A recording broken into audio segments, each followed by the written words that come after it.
Oh, right. And I wasn't going to give it to you. You wouldn't appreciate it. That's just sparkling wine. Oh, but I love that. Yeah, he doesn't know the difference. I'm seeing Carl on Christmas Day, because he's around Christmas Day in London, so I'll get a little gift then, Carl.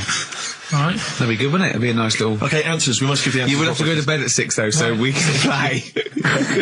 Right, here's the last clues of the year. You had, there's a load of letters there asking for advice. Put them on Claire's desk. Go on, that was no idea. F. That was for foreigner. Foreigner.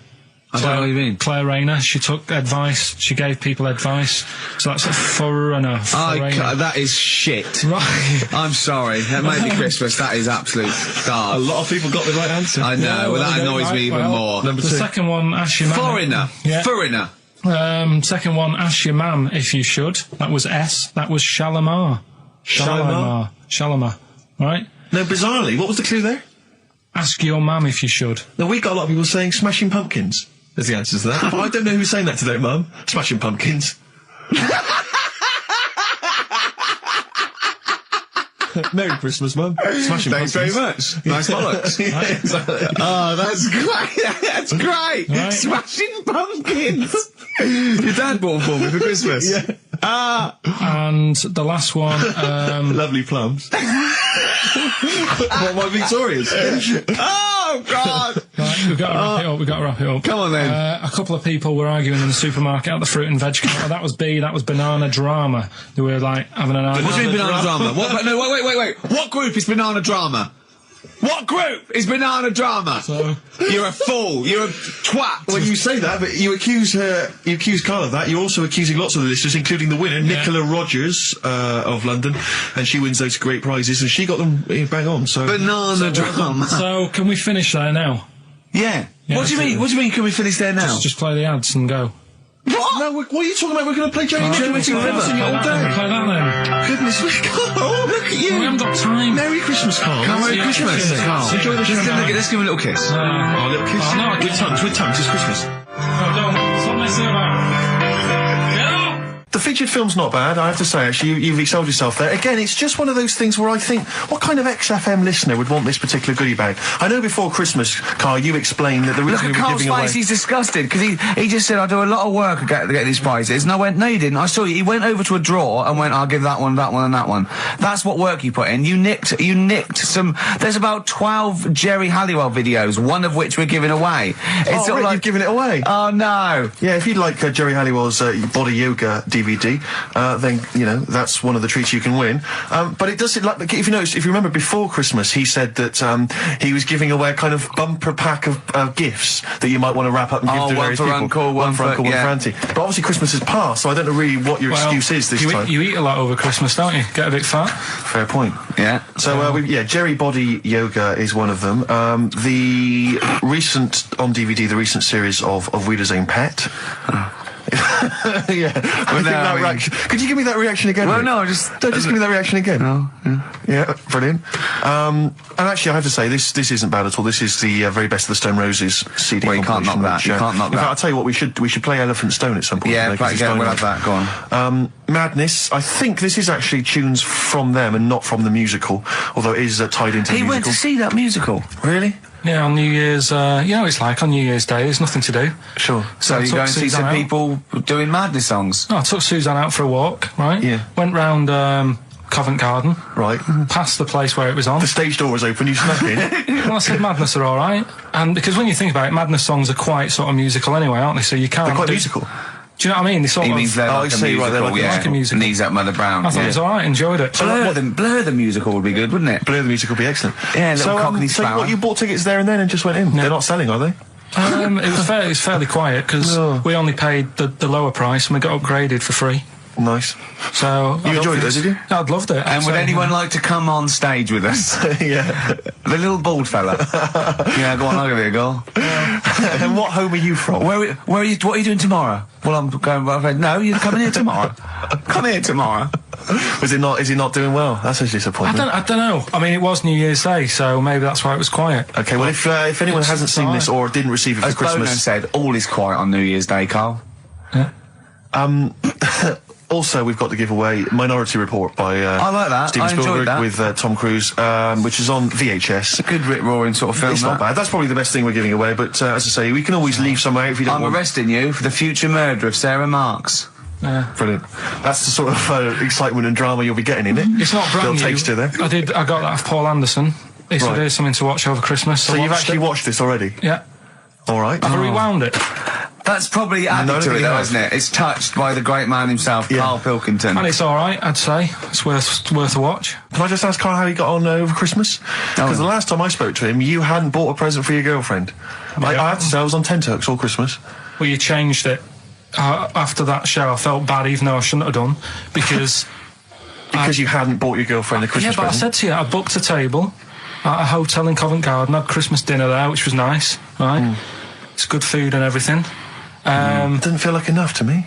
Well, then I went out and treated some stuff, and then... No. A couple of days before Christmas, he went... I took Suzanne to that hotel we're going to go to for Christmas dinner. We had tea and cakes. And I went, oh, you treated her? He went, no, she paid for it, but I was just showing her what it was going to be like. That was her extra treat. She paid for it. I love that. Brilliant. Yeah. Well, it was a dear. It was like 150 quid for a meal for two, which is pretty dear. So I'm not going to buy her cakes as well. I love that! All right, love, have anything you want. You pay for your own pudding. I'm not mental. Yeah. So you treated her to some other Yeah, stuff? some bits and bobs. What, And then so yesterday... she chose them and you paid for them? What, the presents? Yeah. No, Or you chose them and she paid for them, but, you know, it's the thought that counts. I got them on the way home that Saturday. Well done. And what did you buy? Shops. Well, just some bits. Might be personal, Steve. Well, I don't care. Just some bits. Yeah, Just but bits and pieces. leave out the personal bits. What bits? Just little things. And then yesterday, right? A monkey wrench and a new washer for the shower. Yeah. Some recordable CDs that you need for your job. Oh, So, dear. now, when you gave those presents to her, did her face light up? Right. I don't want to tell you what they were, right? But she wasn't that impressed. You're going to tell us what they were now, Carl. what they are. You even know what they are, she told you, on Christmas Day. Hold on, wait a minute. But All it right. doesn't matter what they are. It does matter what No, they are. it doesn't. It doesn't does, Carl. It's you, mate. Of No, course it doesn't matter. Oh, God! Have you just remembered? Yeah! Right, but there's no need. I've got to tell him, Carl. I really want your permission because I don't want to be I know it's not, but we know it's not that embarrassing. It's really quite sweet. Yeah, but in a way, right, the way I look at it is, right, Christmas, even when I was a little kid, right, is not... Please let me tell him, Carl. Well, let me just tell you first, though. Oh. Let me tell you why I didn't go all out on the old present front. All right. Justify yourself. Right? First of all, I've covered it up since then anyway, right, with that present, because I bought her some shoes yesterday, and she did say, I'll give you the money for them, but when I get home, I said, it's all right. I said, you can have them, right? So not only did I buy her some food on Christmas Day, I got her shoes. She's probably had a And they feel like a horse. Yeah. It's not like, yeah, there you go, there's your shoes, there's your food, right, bed down, see you later. Yeah, but what I'm saying is I she's have done... fed and clothed Yeah, her. did you comb her hair? She's done well this year, right?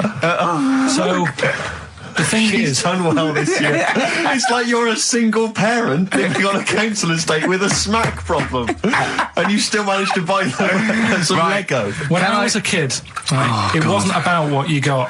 I remember one year when I was about 8, right? Oh, this is going to make me cry, isn't it, this? No, it's not. I'm just saying the way it is, right? I woke up at about 4 in the morning. And I was like, oh, what I forgot? And I couldn't sleep. I was that on edge. It's the excitement of Christmas, isn't it? It's like, oh, what's wrapped up? I need to know. Sure. Yeah. And it's the fact that people are saying, no, you won't know until tomorrow. Yes. That annoys you and winds you up. Okay. So I got up at 4 in the morning, opened my presents, and then went, right, I know now. Went back to bed, had a great sleep. Yes. Right? So it's nothing to do with the excitement of what you get. It's the excitement of not knowing what you've got. And then what happened when you got up to go down with the So presents? hang on. So what you're saying to me is that you could wrap up a brick because the thrill of Christmas is in hoping and being excited about what it is, not the actual gift itself. Yeah. Is that what you did? That's- did you get a brick? No, let me tell you now what he got. He got her a present, right? And she said, she came. I said, yeah, he got me. It was an industrial-sized packet of condoms. It was a joke gift. No, it No, it wasn't a joke. joke. It wasn't even a joke. I went home that Saturday after here, past Boots, thought, might have something in here. They were on, like, some value. Right, you passed the Were they makeup. used? Right, but anyway. The makeup. You passed all the other. Past the makeup, feminine stuff. past the lovely vanity cases. Yeah. the foot spas. Exactly, Yeah, the yeah. bathroom Oh, hold products. on. How much are these, love, for 100? Yeah. $4.99. Yeah. Do I get them reduced if I buy in bulk? So how many did you buy? What was it? I don't know, probably about 100. Right, okay. And is she allowed to use those with anyone? Did you wrap them? Can she just go out and have a wild Well, time you with don't need them? to, they're already wrapped, aren't they? Oh. And then what did she say when she opened them? I No, just- wait, Carl, what did she say? Right, play a record and we'll come back to this. Oh, you're worse than my father, that's genius. Made famous, of course, by Jimi Hendrix. Yeah. That's All Along the Watchtower, as originally done by Mr. Bob Dylan. On XFM 104.9. So, Carl, just take us through the moment where you gave this gift. Firstly, So you went into Boots, right? You thought, alright, 100 condoms. Brilliant. Okay. Did you wrap it I don't up? know if it was 100, probably 80. Right, okay. Yeah. Right. You don't want to So, go mad, do you? Wrap them up. I'm just resting easy knowing that he's not trying to breed. Right? No. Yeah. So I got her them. I got her Grease on DVD because she's Okay. always watching that. Yeah. Right? Yeah. So just think of when her mum said, what did Carl get you? Some condoms and grease. I was going to say, I'm glad he said on DVD. And, she was surprised anyway, right? Because Yeah, I bet she was. no, when she got she was thinking like jewellery. no, So right? that showed her. That surprised you, hasn't it? All right. So hang on, wait a You minute. thought it was a holiday, didn't you? Yeah. Look at your face. You don't know me at all. So hang on. So did you give these on Christmas Day? Right, what happened is Have you ever read the? Carl, over to you. This is the time where we play, well, the world famous quiz, isn't it? Rockbusters, isn't it? Yeah, which is Blockbusters but with music. See you later. Cryptic clues and that. Do you want to say? Not really, Steve, not the- really cryptic, but go on. We've got a number of DVDs to give away, including some teachers' DVDs. We've got a bunch of CDs here, and also Ricky Gervais's live stand-up DVD, Animal, brilliant, which cool. is not good at all. I really would not encourage people to buy that. It is Well. weak observations, poorly performed. I would recommend The Office Series 2 on DVD. Rubbish That's in still that. I'm available. awful in that. You can actually see me forgetting some of my lines. That's true. Go on. Right then, so cryptic clues. Just an example, might be new. I reckon people will be staying in today because it's raining and that, so might not have heard it before. So, like, Or they have and they're not listening. yeah. Well, whatever. Oh, good. You gave up on that, did you? Well, give us an example of the sort of thing. Jeez. All right, maybe don't. Listen, It's gonna take that long. I'm a broadcaster. Yeah, words are my tool. Go on. All right, forget that. Come on, Baldy. Right, three clues then. Here's the first one. It's a band or an artist. Yeah. Right. I'm going to the northeast. What are you going there for? Good point. Good question. Right. Oh, yeah, if it had been why you're going to the northwest, that's a different matter. Go Going on. to the northeast. What are you going there for? Right. S is the initial, so it's a band or an artist who starts with. Chance to win that, because if you get today's Rockbusters, you go straight into the hat for Yeah. the big draw, so you've still got a chance to win all those top prizes. Play a record. Monkeys. Yeah. Winkers. Pleasant Valley Sunday. Alright, do you like that, Carl? It's all right. Yeah. What's it about? Well, if you heard, it was a sort of description of, typical suburbia, isn't it? Here in status symbol land. It's a sly dig. When the monkeys get a bee in their bonnet about something, Oh. you better not. You do not want to be on the receiving end of that. Yeah. We've got a good song with a story later. Go on, what have we got? Don't want to tell you yet. All right. Now, is it as pitiful as last week's, where you somehow misheard that Eric Clapton song? What was the Eric Clapton song? Well, Wonderful Tonight, and he was convinced it was about a bloke in a wheelchair for no reason, no evidence at all, other than she's walking around with me. Yeah. Well, yeah, walking around with me. No. I walk into a room and everyone's head turns Yeah. to look at her, which you didn't seem to Helps hear. him to bed. Is he drunk? He's had a few. Never mind. Yeah, well, you're totally wrong. Big day, Carl, though, isn't it? Because there's lots going on, and I know Carl's it's very, very important for him that he champions Live 8. I don't know what's going on. I don't know what... I am sick of it, to be honest. Sick of what? Just sick of reading about it. Sick of this Live 8 thing. Sick of it all. Brilliant. Fed up with it. What annoys you particularly? It's not only that today, though, is it? On the way in today, right, saw a gay fella on a bike. Weird? On a bike, rushing. What time did the gay march start? What time did they have to be? Why are you looking at me? I don't know. No, but he was rushing, left it late, so he'd had a late night again. So my point's right about him. What right? was your point about just to people who've just tuned in? Well, the fact that they go out late, so, you know, they sort of have a nice night out from about 11:30.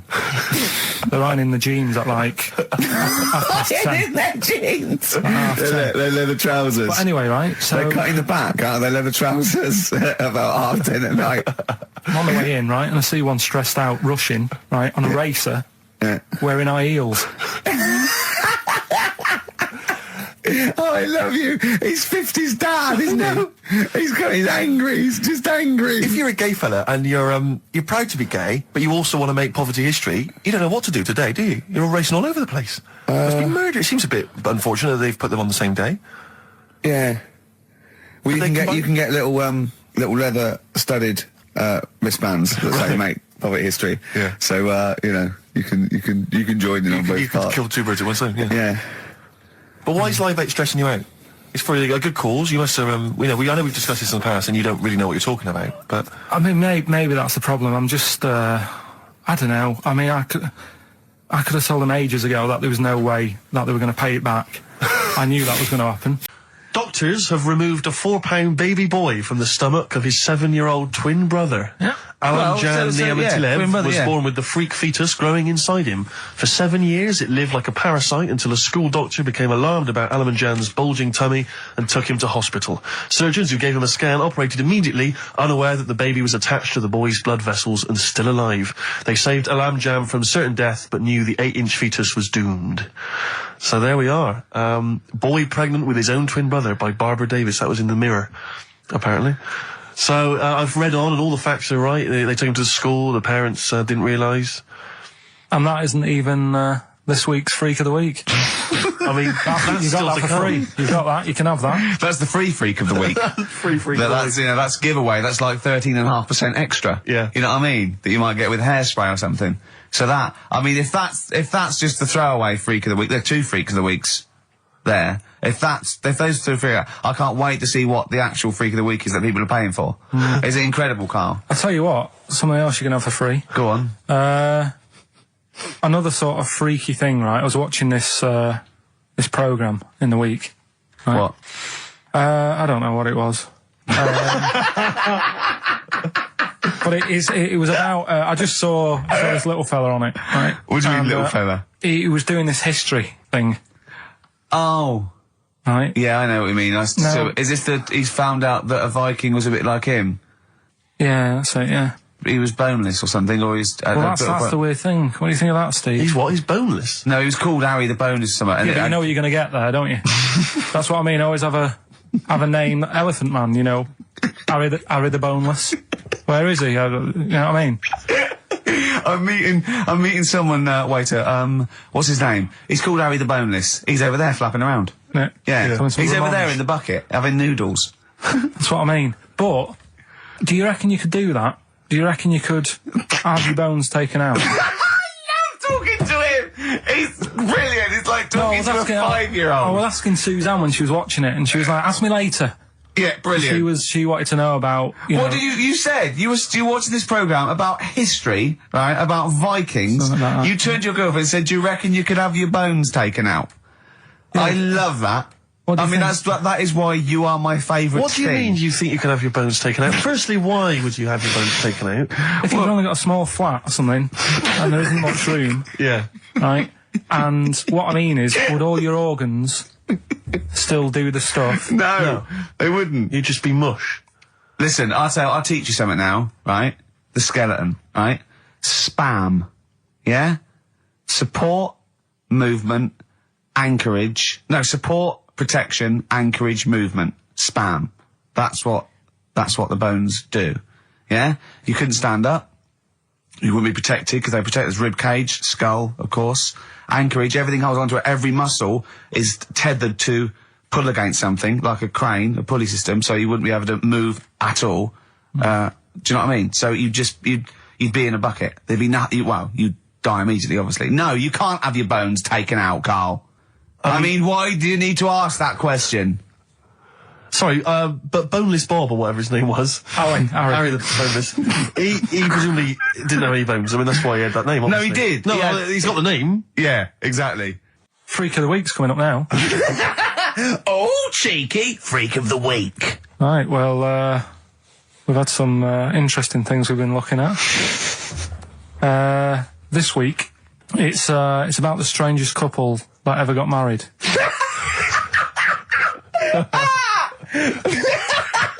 and we've had 2 sets of chimps, so it's stranger than that. Oh, it's not Dale Winton and Nell McAndrew, is It's it? not your parents, is it? Well, we're going back again to about, I think this is about 19... Something like that. 1940. Yeah, whatever. Yeah, whatever. Yeah. Strangest couple, a fella, right? He had the skin of a lizard. He had the skin of a lizard, okay. And the woman who he Which he married... used as a condom.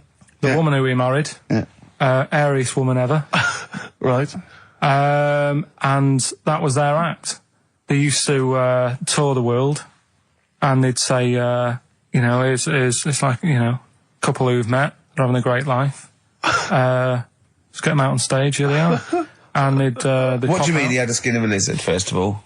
That's what it said. He had some sort of some illness. So he was called Lizard Man, and you like that because it was good description. I thought that's good. I'm here, hello, dude, we've booked a table for 2. Who are you meeting? I'm meeting Lizard Man. Oh, he's over there. Yeah. You know he is, right? Yeah. I'm meeting the hairiest woman in the world. She's over there. Yeah. Yeah. So what did they do for their act? Now, bear in mind that we had some Siamese twins last week, and their act was having a bath. Yeah. So I hope it's an improvement on that. What did Lizard Man? He came out and ate some flies, did he? I don't really know. I just think they stood there and that. Yeah, when you read this and it goes the most interesting fact ever, Lizard Man, and you go, that's enough. That's enough. well, I can extrapolate from that. Well, straight away I start thinking. I'm thinking, right. I wonder if they got the wedding photos. Right? And then, like you said, that they had a kid. Oh, what would that be like? Half Exactly, lizard, exactly, that's it'd be what I like was an thinking. ostrich, wouldn't it? It would sort of like. That's what I was thinking. What did you think it would come out like, the baby? I didn't think what that looked like. I just was thinking, parents' evening. Do you know what I mean? You wouldn't want them coming up to the school, would you? So that's the little problem. Johnny, who starts off relatively normal, he's quite good at, he's good at nature, Yeah. isn't he? And his mum and dad come into the room and they'd be looking round, wouldn't they? Well, it's always like that thing at school when, like, you find out your mate's mum and dad are really old. Right, Have you ever seen that? Yeah. When you go, your gran and granddad bought you? Yeah. Your mum and dad. Yeah. And you go, oh. It is weird. What's that we're talking about? He calls him mum. What was that? Oh, sorry. Do you know what I mean? Yeah, And no, like- that's always strange. If you had Godzilla and King Kong as your parents, Yeah. and it was, they're like you always say, fighting. They're always fighting, and like you say, you're in a school play or something, you wouldn't tell them, would you? You wouldn't want them coming out with a video camera. He didn't tell his parents he was in the... When we were, Well, exactly. You did Little Donkey, you didn't tell your dad, did you? And he came along and videoed it. Yeah. Was kept that- it quiet, don't want them to know anything. But you didn't... What was it was meant to be playing? You had a little drum, didn't you? Yeah, I was doing, I had a little drum. I think I was meant to be playing We Three Kings. Yeah. But, we started doing Little Donkey and I thought I can add a touch to this. Sure, you improvise. Started playing along. It was like loved the first remix, wasn't it? It went down well. But yeah, that's all I was thinking with, the Freak of the Week this week. That's what I'm saying about Freak of the Week. It's to get people thinking, right? Thinking how lucky they are. That, they don't have to... Comb their face. What are you talking about? What do you mean? Freak of the Week is to let people know how lucky they are. Just... What about the little freak you're talking about? What are they thinking? They're going, oh, he's talking about me. I'm a little hairy lizard man on a stick. Pop in, give us a call. That's what I'd like to do on a TV programme. That's what I want to do. I want to go and, meet these people and say, right, let's just go shopping, let's, you know, we'll film what your normal day's like. Yeah. Let's pop out. Nip into Sainsbury's or whatever. Yeah. You know, buy a comb. Park whatever. right up close to it. You know what I mean? Yeah, yeah. So what you're saying is you just want to get a little message out there, which is that there's always someone worse off than you. Well, there's proof of that in this room. You know what I mean? Oh, Carl, when's your train? In a minute, I'm going to get going now. I'll see you later. Thanks, Carl. Brilliant. What are you playing? You gonna play a song? Kirsten McCall. Yeah. I'll see you later. Here's a bit of science for you. Go on. Right. Read the other day. Yeah. If you dug a big hole, right, Oh, God. started digging, say in, wherever, Trafalgar Square, right? Yeah. You dig a big hole and you keep digging. Yeah. And you go right through the earth, Right. out to the other side. Yeah. So you're somewhere in Australia or something, right? Yeah. And then you come back to London. Right. Stand next to the hole, jump in it. Apparently, you can jump through the world in 42 minutes. It's interesting.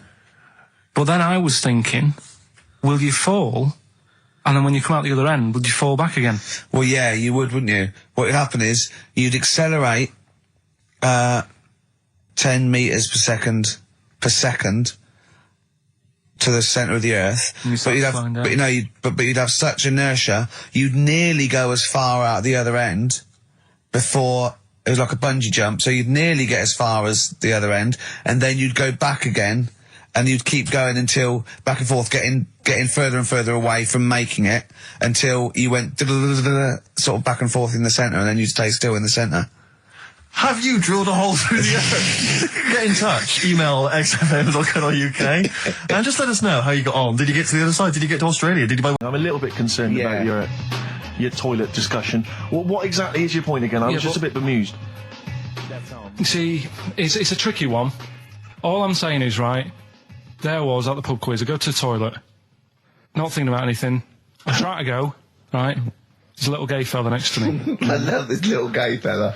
Now, the weird thing is, there's nothing stopping him having a little glance, right, because he's allowed in the fella's toilet. Yeah. Now, I'm not allowed to go into the woman's toilet and have a little look round. Right. So all I'm saying is, should they have another toilet area? What, for gay people? Yeah. And so this would be gay men and lesbians? Is that going to complicate things? Well, I mean, I can only assume. I mean, to what point? I'll ask you a question, right? If you're intimidated, that's a shame. But you know, most gay men aren't looking at your knob. You know that. What do you mean? I can only say that 99.9% of gay men who use a urinal standing next to what they assume is a heterosexual man aren't looking at his knob. And what they're doing then? They're emptying their bladder. No, but the thing is, I can't talk. you're saying like, you know, about would you have one toilet for lesbian women and gay fellas, right? Well, does that mean? Yeah, would it be mixed? Would it just be? Well, would it have a man on one? That's heterosexual man. One little picture of a woman on the other, and then what? What would the little icon be? A man and a woman? A man and a woman. Just having a chat? Yeah. In pink and dot But lines. you couldn't mix them, because then what would happen is you'd get people who are going, oh, I'll play up to this a bit. What, pretend to be gay? And yeah, you know, sort of grow a moustache and shave their head. And pretend to be a lesbian.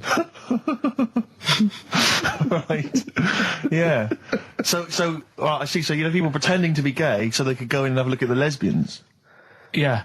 Right. So that would mean that we need 4 cubicles now, would we? Yeah, no, this is fine. 4 cubicles. So every pub How now... many toilets do we need at the Every moment? pub's now got 4 toilets.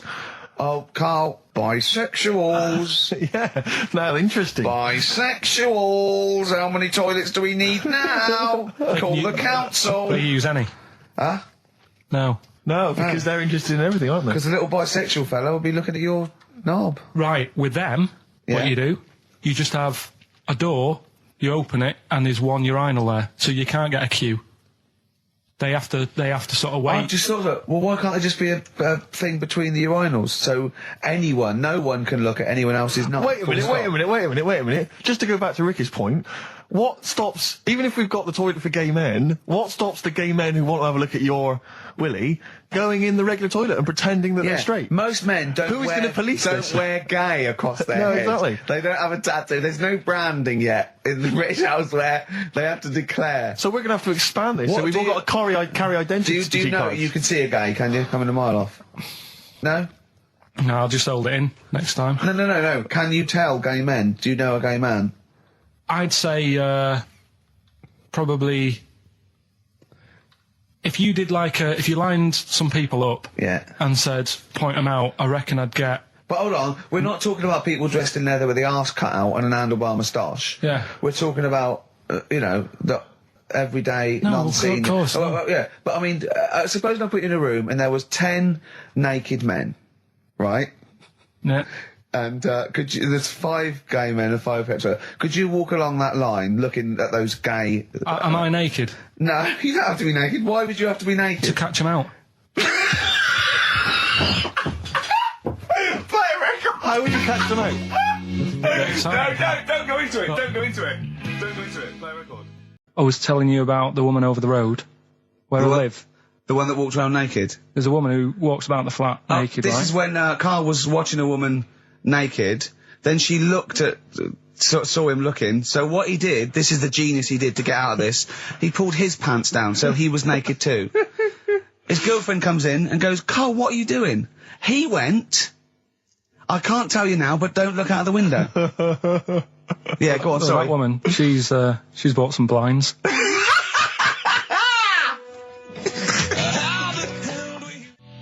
Nickelback, someday on XFM 104.9. How old's the bloke from Nickelback? He looks about 40. It reminds me of, when a kid's made up a fate to look like a lion? Yeah. Do you know what I mean? It's like the Wizard of Oz lion. Yeah. But, good tune. Not bad. I'll be controversial. I think rock rules the world again, Steve. Well, I'd hope so, mate. Do you know what I mean? Are we going to hear some rock later in the show? We're going to hear lots of rock. In fact, Excellent. I might even play a little bit of Rainbow. Blimey. Just to, rewind. We've got the darkness, but Sure. I want to remind them where it all came from. Yeah. You've heard the Liz. Yeah. You're going to hear the bow. Cheers, mate. Thanks for that. No, just high five. Yeah. So, Carl. Keep it real. Here we are then. Oh, Back. incidentally, before we carry on, I just thought, it's weird, I was reading some of the fan emails and stuff we got, and one of the things a lot of people like, it divides the listeners, is your laugh. It's interesting. Some people love it, they find it infectious, they find it adorable. I mean, close up in a small space, like a kitchen or Terrifying. something, it's annoying. Like, Horrific. Carl was annoyed, because I squeaked in his ear earlier, didn't I? Sure. Why did I laugh? You on the toilet? I think I squeezed his head again, didn't I? And he said, no, it's not 1 o'clock He doesn't yet. like the squozing. The squozing head. But He's it the just- squozing one. The funny thing is, right, we were out a few weeks ago with a mate of mine, right, and he went to squeeze me head, right, give it a squoze. Sure. And I was like, don't do that. You know I don't like it, right? And Ricky said to me, mate, yeah, he doesn't like having his head squoze. As if it's like Marmite. As if some people love it Yeah. and some people hate it. Sure. Yeah, okay. Well, anyway, That's it, yeah. there was a little taster of the laugh. That was more the kind of deep, throaty laugh, the belly Yeah. laugh. But there's that kind of high-pitched squeak that you do. When I've got to sometimes. get air out quickly. Because Exactly. I'm going to burst. Sometimes I laugh so much that my liver and all, they try and get out to it. So I have to get it out really fast, like a siren. Right. Do you know what I mean? Is that how you explain the fact that you're quite fat? Yeah, That's just laughter waiting to come out. Yeah, Every time you laugh, solid. you become a svelte young thing, like Brett Anderson. Oh, dear. Well, anyway, it reminded me of the game that you and I used to play in our very early days of XFM, when it was literally Make Ricky Gervais laugh. Make Ricky Gervais laugh, which was a Loved it. great game. I think. I remember the first one. It was that fella drinking a pint of beer. Yeah. I remember Yeah. the very first time. It yeah. never- I tell you what, it's you not know what great- though? Ant and Dec do it now. Do They actually. It's very similar to Make Ricky Laugh. It's called Make Ant Laugh. Interesting. So many of our great ideas have been stolen. Yeah. Or stoled. Stoled, yeah. And anyway, I was looking through the paper in the week, and there was Go a on. picture which which I think might be a Ricky Gervais, Make Ricky Gervais laugh. I don't know. And again, obviously, it doesn't really work for the listeners at home, but I'll try and do my best to describe it. Can we stop saying my name because it's like a Dave Gorman project? Can we just stop? It's getting. Let's say a word often enough, it doesn't mean anything. Yeah. Let's stop saying Ricky Gervais. Well, what we're going to refer to you as. All right. Well, Make Fatty Laugh is is a new game. I'm trying to get one of those squeaks of a laugh. I'm concerned because I know. I'm not a monkey. I'm not Sure, you're not a performing monkey. No, okay. I know that. Right. But anyway, let me just briefly summarise the story for those at home. Okay. The headline was Mum 48, a mother of 48 seduced boy of 14. Well, that's not funny. Not her own boy, obviously, but a neighbourhood child. I don't think it's a funny story so far. He said Grand Lana Allen, 48, led him upstairs and undressed to her waist, then took his trousers off. Okay, bear that in mind. This is a quote. This is a quote from him, right? Bear in mind, he's a 14-year-old boy. He's quite excited about this. He says, "Then we had sex. It was every boy's fantasy." All right. You're going to show me the picture of her now, aren't you? So it's a picture of her. This is not. Bear in mind, this is. Okay. In his own words, Rick. Right. In his own words, this was every boy's fantasy. Okay. Here's the picture. It's a silent laugh. He's collapsed on the floor. I wasn't expecting that. I was thinking it looked like a fat man. I was not expecting that. Oh my god. Oh god. She looks like the drummer of Iron Maiden. She looks a bit like Lemmy. But I tell you, she looks like reminds me of most. Did you see those? They've got her with a fag on as well. No, I know. It's just that's her with them out of makeup though. Carl, have you seen Every Boy's Fantasy? You should see.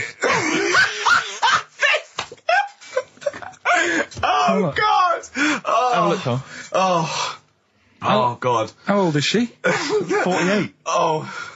Oh god. 48. That's lovely. Nothing wrong with that. I'll tell you, if you weren't lucky enough to see the picture, she looks just like the oldest man in the world. His photos on in newspapers and on the web for a while. He was about 135 or something. Carl. Look, it's, Carl's got a theory that Chinese people don't age well. This man was a Chinaman, right? And he was 120 or something. Yeah.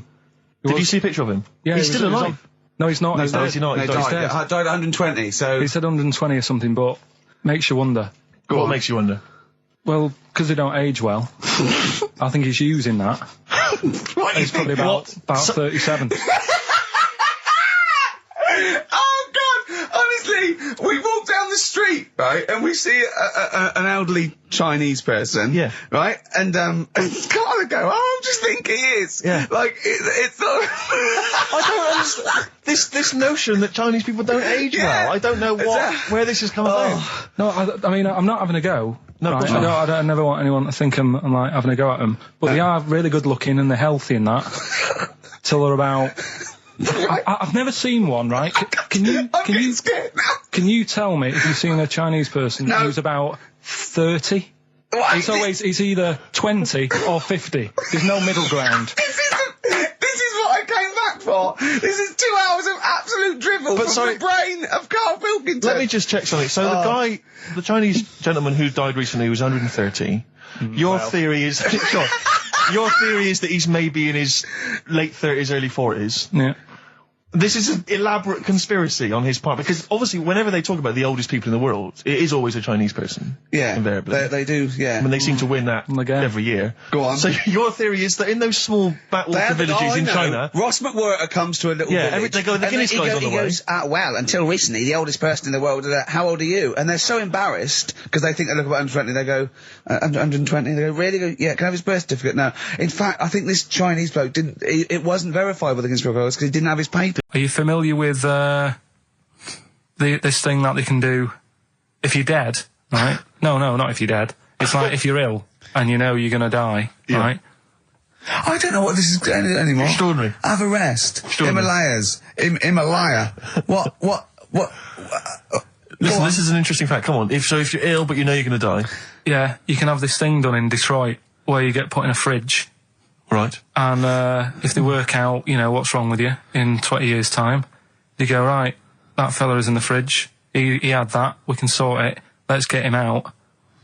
And they sort you out. Yeah. Is this the first time you've come across this idea? Yeah, I read it the other day. I didn't know You've about never it. heard of this before? It's called cryogenically preserved. Good, innit? They put you at sort of like sub-zero temperatures, so stop all cellular activity.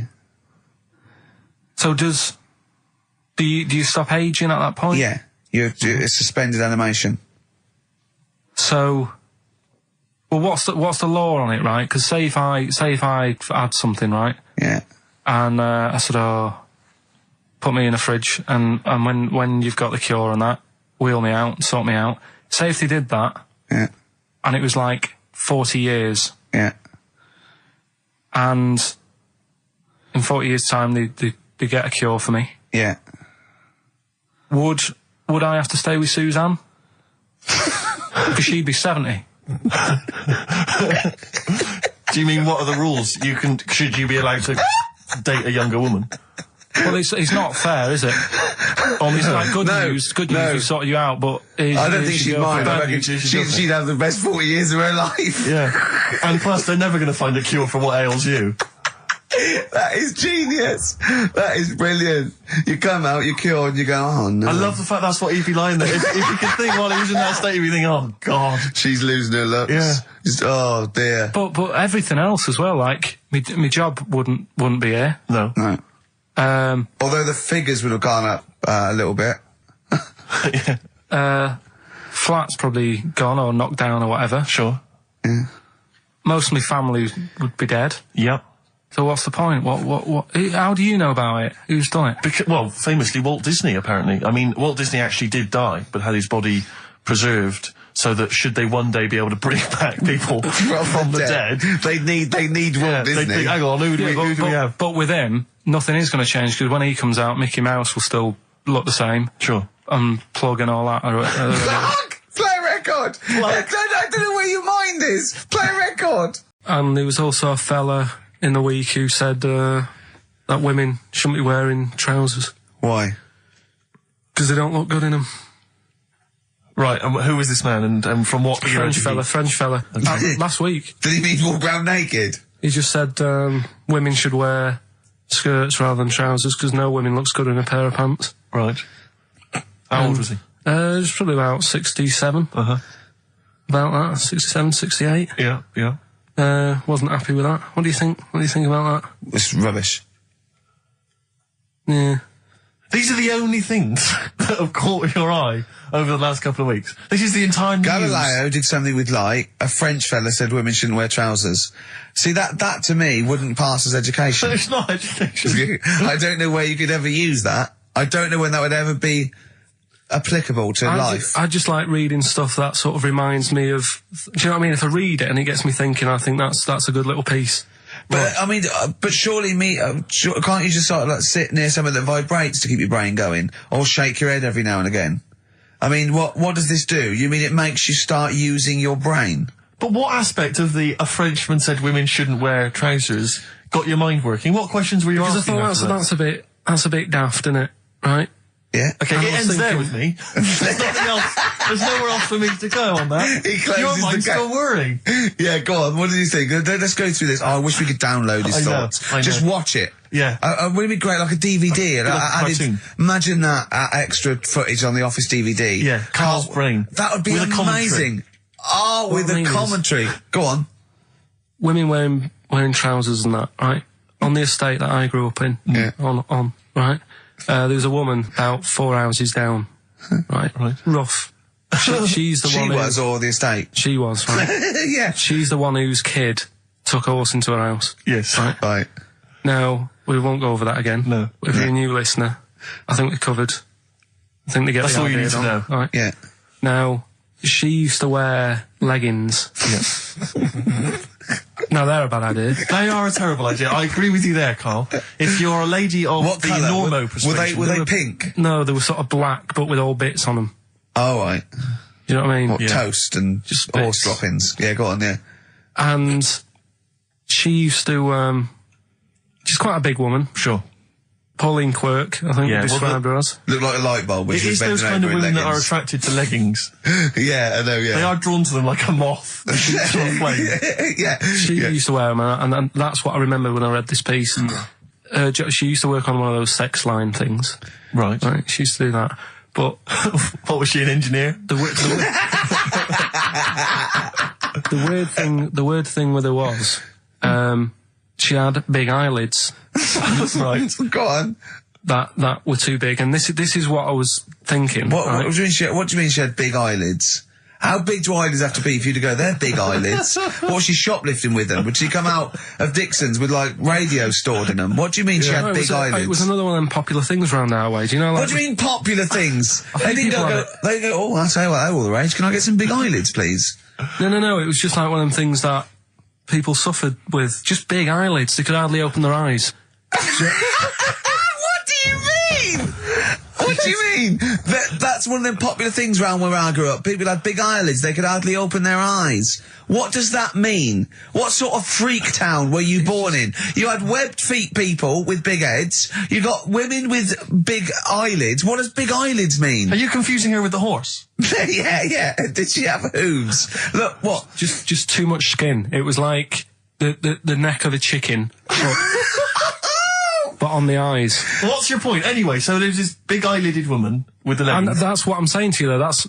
When I read that story with people with trousers, Yeah. I went from that... Yeah. To into a that. woman who used to have big eyelids. I still know the point. But then, and also the other bloke who had the eyelid problem was a mate of mine. Right. His dad had it, and same problem, massive eyelids. I don't know what that means. I don't know what that means. I used to say to my mum, I'm going round to Dave's house, Yeah. and Or Drew say, Pig, well, as you call him. that's all right, but make sure his dad doesn't take you out in the car because he could hardly see. He had to have his head. He gets to tilt his head back to keep his eyes Make open. sure! Did he have a couple of matches with him at all times? Oh. What a load of gobbledygook. I know. But this began as educating Ricky. I know, So it's what, like he was people thinking, with eyelids. But it's like you're supposed to make that leap as well. Yeah. If I mentioned the trousers, Ricky will probably be thinking about people with big eyelids and women wearing leggings. Play a record, Carl. Got nonsense. Adverts. No. Oh, all right. There's this thing. I don't know the full story. I don't know how it happened, right? But little Russian fella. Yeah. He was sort of having sort of emptying his bladder, right? And Yeah. somehow electrocuted himself, Right. And sort of did a bit of damage. How did he I don't know. some I don't live know. wires or Something like that. So Did anyway, it damage to himself or to an electric fire or something? no, to himself. To himself. Yeah. And so the doctor Didn't slip and curling tongs went up his arse when he was pissed, because that's happened a lot in Yeah, we've all been hospitals. We've all shoved the old curling tongs up the arse when having a piss. right. So I can't even be bothered. No, go on, we're interested. We're interested. Come on, we're interested. Don't You give can't up. be bothered. You get Mondays off. Do some work. All right. So anyway, so the doctor says, "Oh, it's not looking good. We'll have to take that off." What? I was like, Novectomy. Yeah. Really? But the funny thing is, right? Nothing funny about that. They've done. You're doing me head in. Just tell the story. Just doing me head in. Oh, you can chill out on Monday. I've only got 15 minutes, but I'm going to talk to you every Saturday. I'm going to get the money's worth out of this, because you get Mondays off, and I can't bear the fact someone getting away with something like that, because it's terrible. So you're going to stick this out, or you're going to have to work Mondays. So take it on the chin, right? Okay. Just finish the story. Yes. I command you. Just do it. Anyway, so they said, he said, will you be able to sort me a little knob out? A prosthetic Right? cock, yeah. Yeah. But they put him out Yeah. for the operation. Yeah. He woke up, Yeah. right, and he's thinking, oh, thank God that's over and done with. Yeah. They've only grown it on his arm. What are you talking about? You twat. Shut the you're an idiot. What do you mean they've grown it on his arm? Apparently, like, that's the way they do it. Oh, yeah, but to then put it on, that wasn't a mistake. It wasn't doctor going, does it go there? Some bloke I didn't do a degree. Are you a real doctor? Yeah, yeah. But why put it there? Because it's got to grow, it's got a graft there, so they can control it. To skin tissue. But on your arm. Well, But they're On going to your remove back it or- from the arm itself. What do you mean on the back? on your back. Somewhere, well, we can't wear a t-shirt. Yeah, but you could That's have a ridiculous. He's in hospital. But this way you can still have a little tug, can't he? But they'll leave it there for quite a bit. It's not... Do you know what I mean? It's not going to be like, oh, it's just there for a few days. Yeah. It's there for a bit. That's not good, is it? So he's got a cock on his arm. Yeah, what's up with that? What do you mean, what's up with that? Well, I mean, he could say it's a thumb or something, couldn't he? Yeah. But they remove it. Be good And for attach hitching. it down wouldn't below later. If you had a knob instead of a thumb and you went hitchhiking, just tickle it, and they can see it like a mile down the road, couldn't they? Boasting. Yeah, if I'd lost my knob, I'd go, oh, I'm not going to have all that stuff. Just whack a pair of tits on me. Do you know what I mean? I think, oh, just forget it. But why not just put it where it should be straight away instead of messing about? Where should it be straight away? You know. On the forehead. I think it was, might have been Wednesday night. I was in the pub. Phone goes. Carl goes, you watching that thing about parasites? Right. I went, no, I'm out. He went, oh, fella with a maggot in his head. Fella with a maggot in his head? Yeah. And they go, oh, no, he's pulling it out now. Oh, God. I said, well, I'll get it. I said, yeah, see you later. About 5 minutes later, I get a message on my phone. Beep, beep. I look at it. It just says, oh, no, there's a fella with his fish up his cock now. There's a fella with a fish up his cock? Yeah. Right. Okay. Do you want to explain that, Carl? Is it one of those little ones that swim up if you're having a slash in the Amazon? Yeah. Yeah. That's weird, isn't it? But it was still like stuff like that. It started off with What does the fish do when it gets in there? just sits there. Why? Well, what else can it do? No, but why does it go up there? Don't know. I didn't listen to that bit.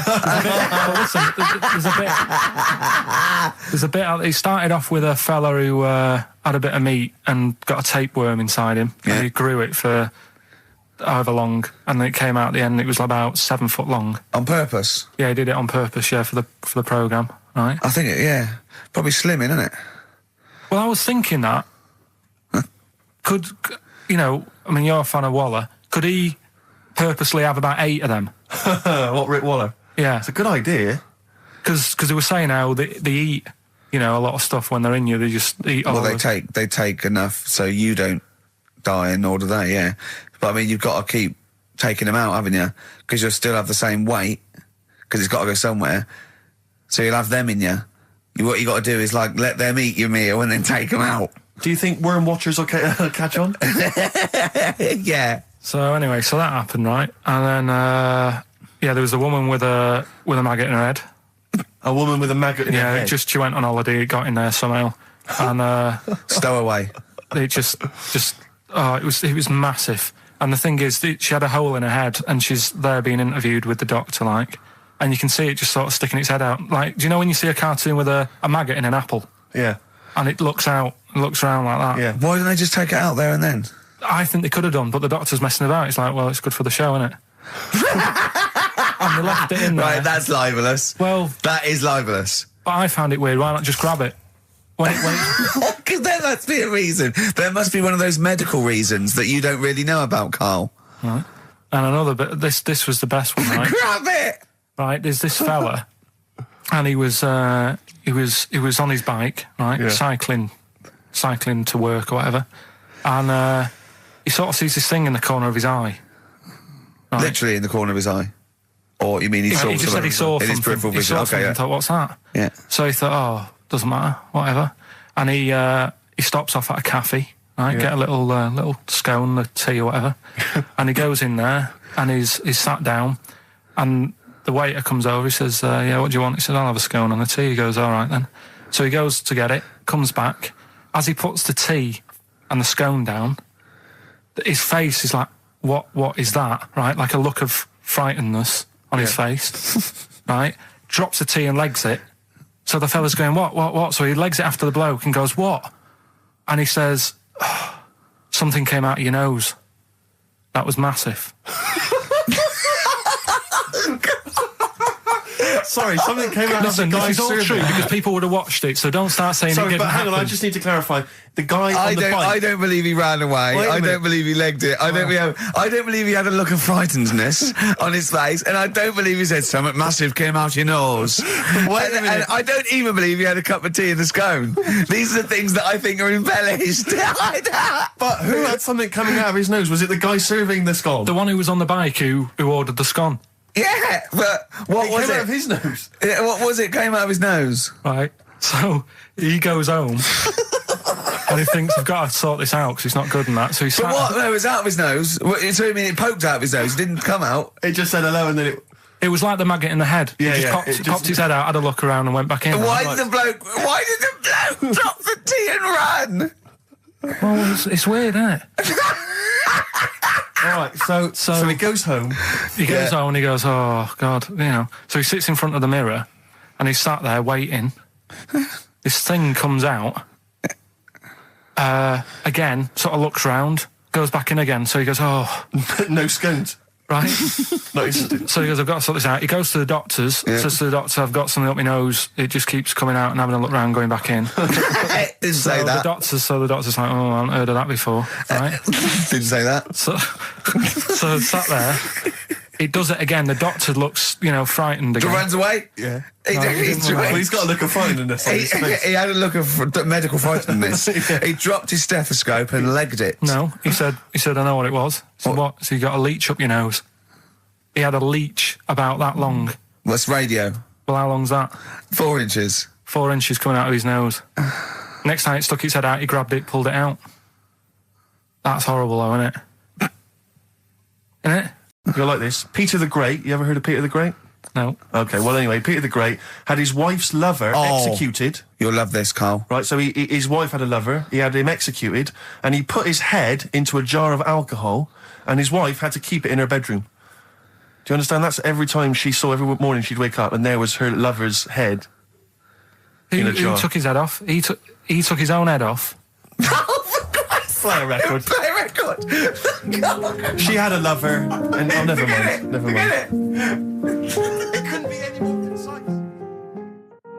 Mad World on XFM. We just had a text, Rick, from Andrew Barnes. He says he watched the same documentary, it would appear, as Carl did in the week.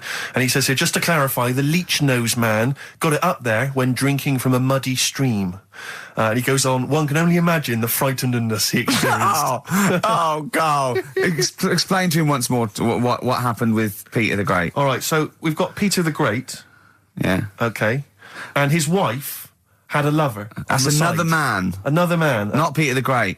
She was having an affair with someone else. Right. And Peter the Great, he found out about that. Okay. Yeah. So he sliced off this bloke's head. He killed him. He executed him. Right. You with me so far? The fella who Jesus. She was seeing for a bit. Yeah, there's only two fellas involved. There's two people here, involved. One's Peter the Great, the other one's not. Right. The guy that's not Peter the Great, Derek the Terrible. Derek the Rubbish. Yeah. Right? He's having an affair with Peter the Great's missus. So Peter the Great slices off his head, puts it inside a jar of alcohol to preserve it, and puts it in his wife's bedroom. So every morning she wakes up, she sees her dead lover's head. You'd have thought he wouldn't have wanted to remember, wouldn't you? Oh. Best bury the head so she don't remember. Well, it was a reminder so as not to put it about. And did it work? Oh, I don't know. I love that. Again, that to me is an amazing thing to do. And you go, did it work?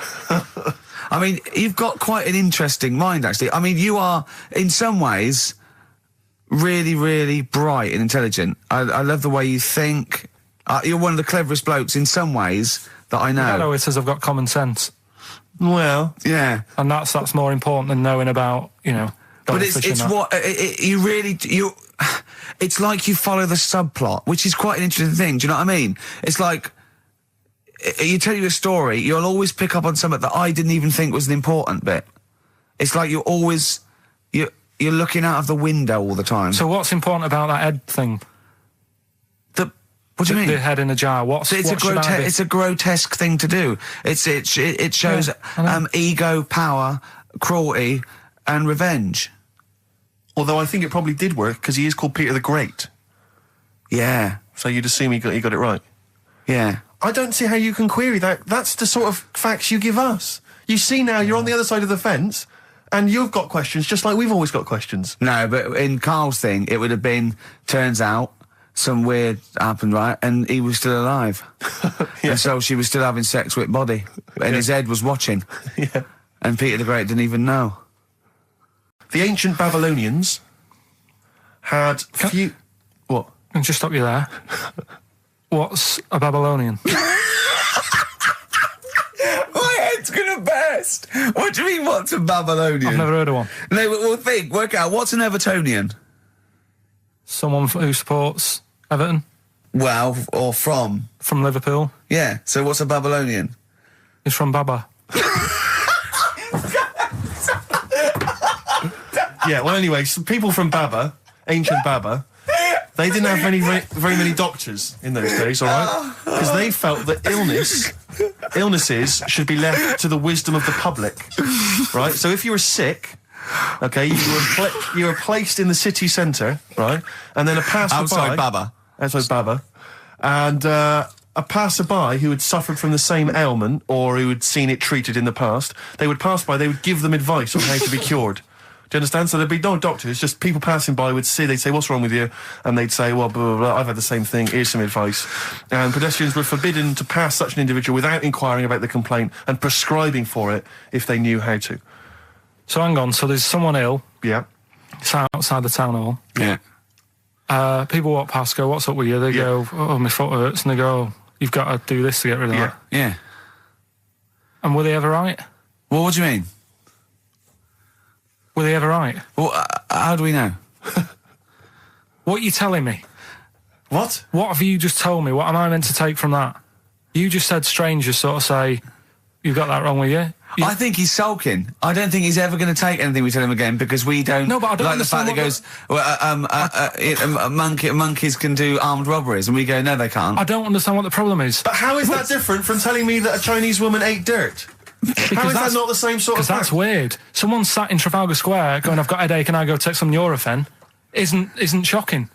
I'm not a doctor. I've given him a bit of advice. But neither is the dirt lady. She's not particularly interesting. Neither of them are particularly interesting. I'm just trying to give you an example of the same sort of drivel you feed us every week. Would you sort of have tea round at our house? It's weird. The Chinese woman. Right, so it's weird. Okay, now we're getting somewhere. It's weirdness that you're interested in. See, I thought that you were actually interested in sort of interesting sort of stuff. But if it's weird, it helps. If it's weird, it helps. Yeah. The other day there was something about this fella who I think he wanted to be an actor, right? And he was trying all his life to be an actor. Couldn't get a gig anywhere, right? So when he died, he said, right, I'm going to leave all my money to the theatre as long as that theatre uses my skull in that play they do with the head. Hamlet. In Hamlet. So that's that sort of news, and it's weird. Right. What money did he have if he'd been a struggling actor? He had some money in that. What did he do? I don't know. Oh, that's what I'm interested in, what he did. Yeah, that's what me and Steve... Yeah, that's what me and Steve are interested in, what he did, how he earned his money. So, because you were going to educate us this week with some interesting facts. Oh, yeah, come on then. Is that it, or have you got more? Well, that's weird. But that's not educational. You didn't give me his name, you didn't give me when, you didn't give me what theatre. No, but also to take from it. Do you know what I mean? If people listening and go, well, I'm a bit like that, it's like if you've got to be dead and have your skull on stage, that isn't the job for you. That's what I'm saying. If it takes that much, give it up, do something else. Right? What else have I taught you? I don't know. You haven't taught us, so you've never taught me anything. See, we'll just have to sort of... What, agree to disagree? Right. 7-Up, the drink. Yeah. Right. We're actually on air now, aren't we? Yeah, this is right, it. Okay. This is it, baby. This is a radio show that we're paid Forget for. that, then. Forget no, come on, 7-Up. It's not really... Not important. It's not interesting or important. Go on, come on then. Come on. The little red dot, that's above the 7 on the can. Do you know, it says 7 up and there's a little red dot. Yeah. That red dot's there because the creator of it was an albino and he had red eyes. And he had that little thing there as his little trademark. Is that true? It's true. That's quite interesting. Right then. So that's what I'm saying. It's not that important, but it's interesting. If it's true, that's interesting. It isn't. It's true and it's interesting. Okay, that's good. You know, Coke used to contain real cocaine. So Well, they used to be medicines, didn't they? Tonics, yeah. No, they were medicines. I read that tomato ketchup and Coca-Cola started off as medicines. Probably not a medicine, probably more of a tonic, because it probably a pick-me-up, wasn't it? If I had Coke in it and caffeine and sugar, and same as ketchup, probably lots of vitamin C and lots of sugar, it was probably more of a tonic. It wasn't really a medicine. They didn't say, cancer, have this on your chips. It's some HP. Wasn't a medicine, it was... Well, it was, kind of. All right, okay, let's agree to disagree on that particular one. Okay, all right, yeah. Is that it, Carl? Because you've been educated this week. You've given us the 7-Up thing, okay. I've told you about the goldfish. Not really, but yeah. He didn't say anything about goldfish. This is your fact, right? You know what? goldfish might have longer memories than some people think. That's not a fact. That under no circumstances would imagine Magnus Magnusson saying, what animals might have longer memories than most people think? This is goldfish, correct? Imagine that as a question. How is that a fact? If you ever have children, are you going to educate them with this kind of drivel? Is this how you're going to raise your kids? So their minds just pumped full of this That'd be my rubbish? job. I'd keep them interested with stuff like that. Right. Yeah. Suzanne does the proper stuff. Yeah. So you agree there is some proper stuff? Yeah, but I wouldn't make him do it. I'd just sort of leave the book there, and then if he read it, I'd go, that's good. That is. What book would you think? What, the 50th, freakiest people ever to be born? Give him that to start with. What would you tell me your favourite was? The little fella who's playing the keyboard? That or the three-legged fella. Yeah, okay. So he's learnt that. That's the first day at school. What would you teach him the second day at school? Can I just give you a little fact here? Someone's emailed in for you, Carl. They've sent an interesting fact for you. I think you're going to be interested in this. Don't read it on the email. Let me read it for you. I think you'll be excited. An interesting fact from Carl. That's from Toby. He says, Attila the Hun punished some fella who annoyed him by cutting off his arms and legs. You'll love this. And stitching his arms back where his legs should be. And vice versa. Look at his face. Look at a little smile that's just cracked on his lips. That is the kind of fact you've been waiting for all day, isn't it? So go on, again, so... Attila the Hun, right? Some guy he didn't like. He cut off his arms and his legs, and he stitched his legs on where his arms should be, and his arms where his legs should be. Look at him looking at his body, trying to picture it. Yeah. I'll let it sink in for a little while, then I'll ruin it for him. Carl, what are you thinking? I'm just picturing it. Well, he would have died. It would have been tokenistic. There's no way that person could have lived through it. So it was just for Attila the Hun's fun. He probably put him on a stick outside his gate or something. There's no way in those days that he could have gone through complete limb amputation and... So would he have wore a jumper for pants? Yeah, yeah, this is a question. I was discussing this yesterday. This is not a bit of shit. This is not a joke. I genuinely have always been slightly perplexed, and we were discussing it last night. The notion of the birds and the bees. Yeah. Now, I don't mean, the birds and the bees. I understand now. Why they use the birds and the bees? Yeah, because, well, you see, I always, as a child, I assumed the bees were having some kind of relations with the birds. No. So what is there anything to do with the birds and the bees, or is it literally, just like a euphemism? It's just, the birds and the bees. No, but they... Do the birds do anything with the bees? No, not at all. It was where they just take them out, it was where parents used to sidestep the issue by saying things like, when a lady blackbird and a man blackbird, they meet, right? They make a little nest. And then because they're in love, they have an egg. Yeah. And that was it. I understand that. That makes sense. But why the bees? Why the birds and the bees? Well... Probably, I don't know. I don't know. You see, within nature, forgive my ignorance, within nature there is no relationship between bees and birds, is there? No, not at all. No, not at all. Nothing's going on. But probably what it was, if the parent found it hard to say, Daddy puts his penis at Mummy's vagina, it was much easier to say, like in the insect world, billions of them queue up and just fill the queen with spunk for about a day. Sure. Avoiding the embarrassing intercourse. Exactly. That's what I think, Carl. What do you think? Were you taught about the birds and the bees? Did anyone bring that up with you? No, it was just in that class, wasn't it? When they put a video on. That's what we had. No, we had a film. And they just said, I watched that. And then... what film, though? Basic Instinct? It was just like, two people. And all sat round the telly and watched it. One girl fainted. And they said, right, that's that. Next week, prisms. Or whatever. And did it teach you everything you needed to know? Well, how much do you need to know? Yeah, true. No, true. Except one kid in my class still thought a baby came out of an arse. Afterwards, he didn't understand. I think what they should have shown on those videos is technique as much as anything. Yeah, I suppose so. Because it was largely just instructional. Wooing. Wooing. What it didn't tell you was how to get into a position where this might be of some interest. Well, obviously that baby who had the kid who had a baby. What was going on there, Carl? That was weird. Did you see that? Yeah, that was going to be your favourite programme, wasn't it? Yeah, it wasn't that good in the end. Why? You told us about this story ages ago, didn't you? Ages ago. I told you about a year ago about a baby that had a baby. Yeah, it's a bit different, the baby that had a baby, isn't it? Whereas a Siamese twin with a breech actually just, developed inside him for, it wasn't even developing. It was a twin stillborn that just was inside, enveloped in the other one's body. So it's a little bit different to a baby what had a baby, isn't it? Yeah. Actually disappointed he was. Do you know what he said to me? He went, well, I thought it was going to come out and go, oh, bloody hell, I'm 7. What a waste of my life. Like he'd been in there going, oh, hello, hello, I'm 7. Idiot. Yeah, a bit disappointing. But there was a programme on after that, right? At 10 o'clock on Discovery, and I haven't got Discovery. Oh, right. It was about...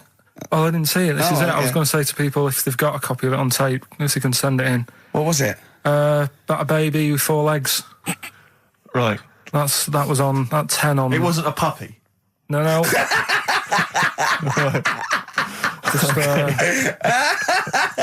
what's it doing up there? Yeah. It's my baby. Oh, is it, Mum? All right then, fine. Yeah.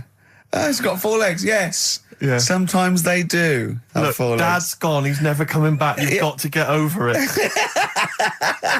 so, if anyone's got not a baby.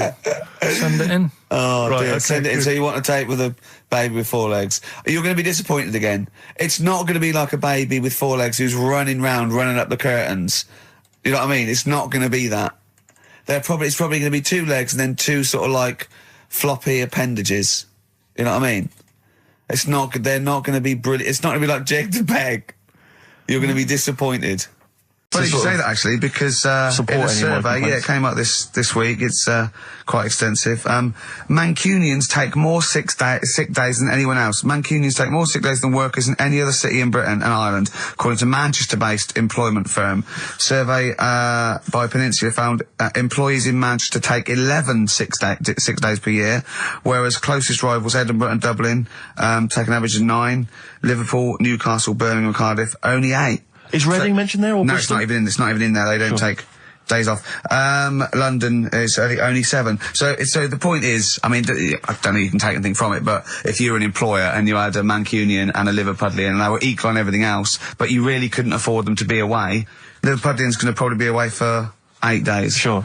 The Manc's going to be away for 11, phoning in sick. And so what can you, I mean, just analysing the data there, what would you extrapolate from that? I really don't know. I mean, call in if you've got any clues, or email us in if you've got any. I don't know why I think maybe, I don't know, Mancunians... I don't really know many people from Manchester. Well, I only know one, but I know he was off sick because he put on wet trousers and he got a cold, I think. Yeah, well, he just said he didn't come in for... he left early as well once. Yeah. But I don't know. I mean, that's the survey, I don't know.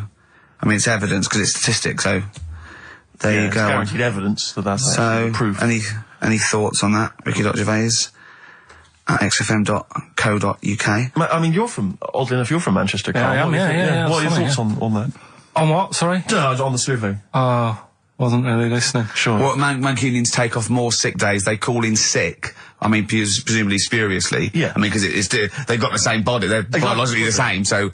they're obviously making up their life. Yeah, some of the days. Maybe there's just the 3 extra they're making up. Yeah, they're moaning. Probably because we work a lot harder than the others, so we're tired, so you're sick, so you need time off. Probably. Seems unlikely. I mean, the Scousers, to be honest, take them on, let them work in your office.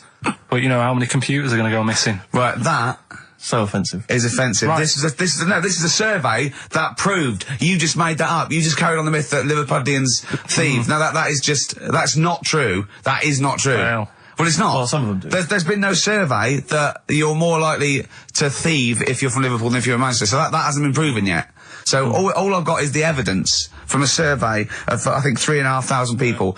It's proof that Mancunians take off more sick days. XFM 104.9. I was just watching cable TV. I do a lot of that. And there's an advert I've noticed. It reminded me of the sort of adverts you used to see when I was a kid. It's one of those attempts to kind of educate young people. But doing it in... Yeah. It's on MTV, but it's one of those things where it's clearly been made by people who are in their mid-40s. Who have never been cool. Who have never been cool. Yeah. Who've been working really hard to get into TV all their lives. And now are trying to appeal to, you know, funky and possibly wayward young people. Yeah. And it's kind of... Nerdy-wells. Yeah, exactly. And it's a kind of stunning model, and two of her stunning model friends, but they're just a couple of average girls, you know, going about their business. And, you know, it says something like, it's all shot very funkily, like a kind of, you know, lock, stock and two smoking barrels kind of thing.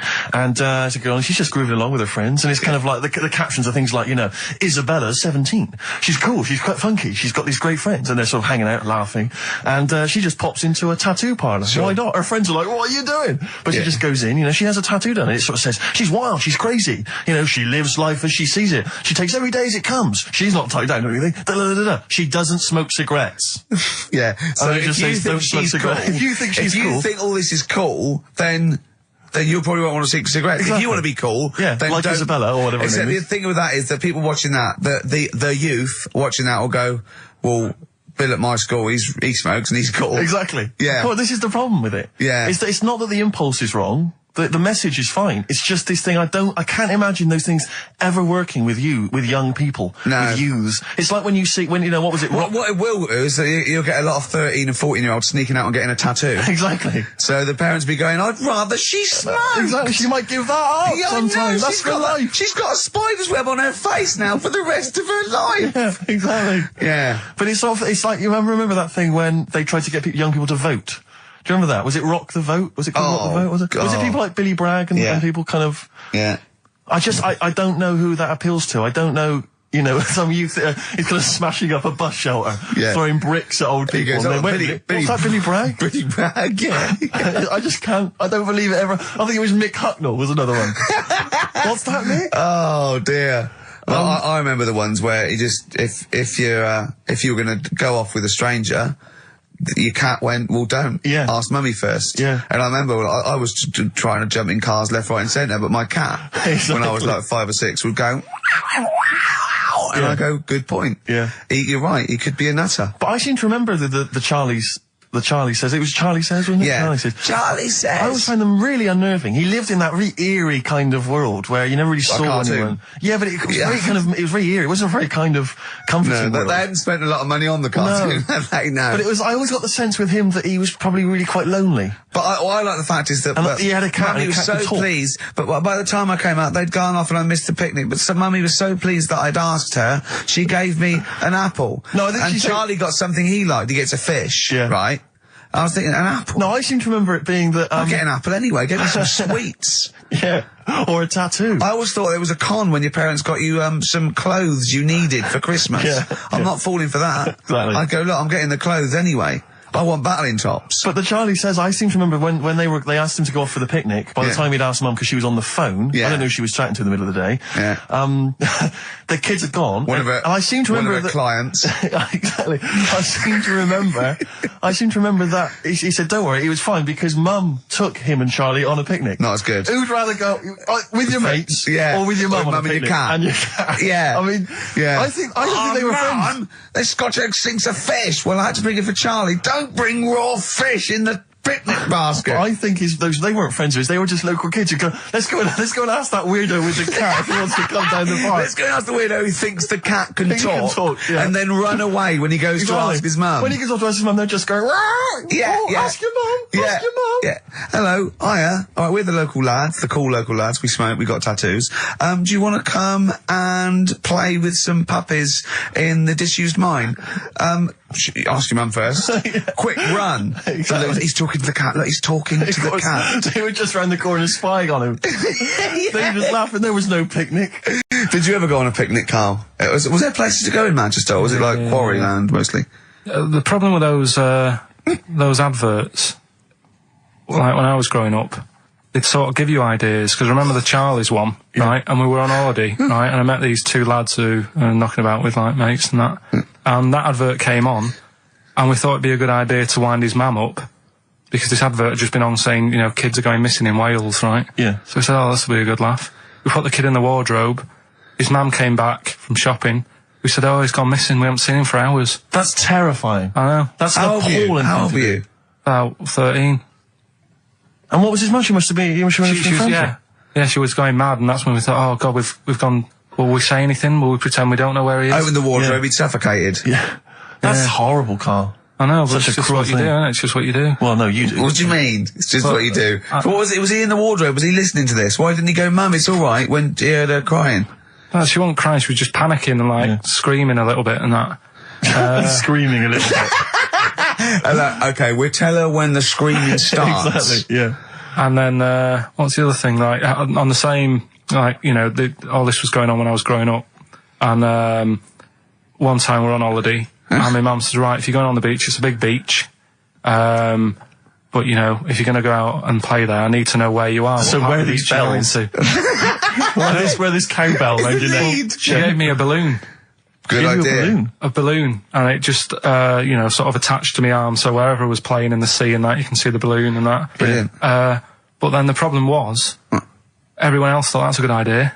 And it was just like loads of kids with balloons and that. Oh, I ruined it. So that didn't work. Yeah. Had to bin that idea. Weren't you in a car park once? Oh, no, it was New Year.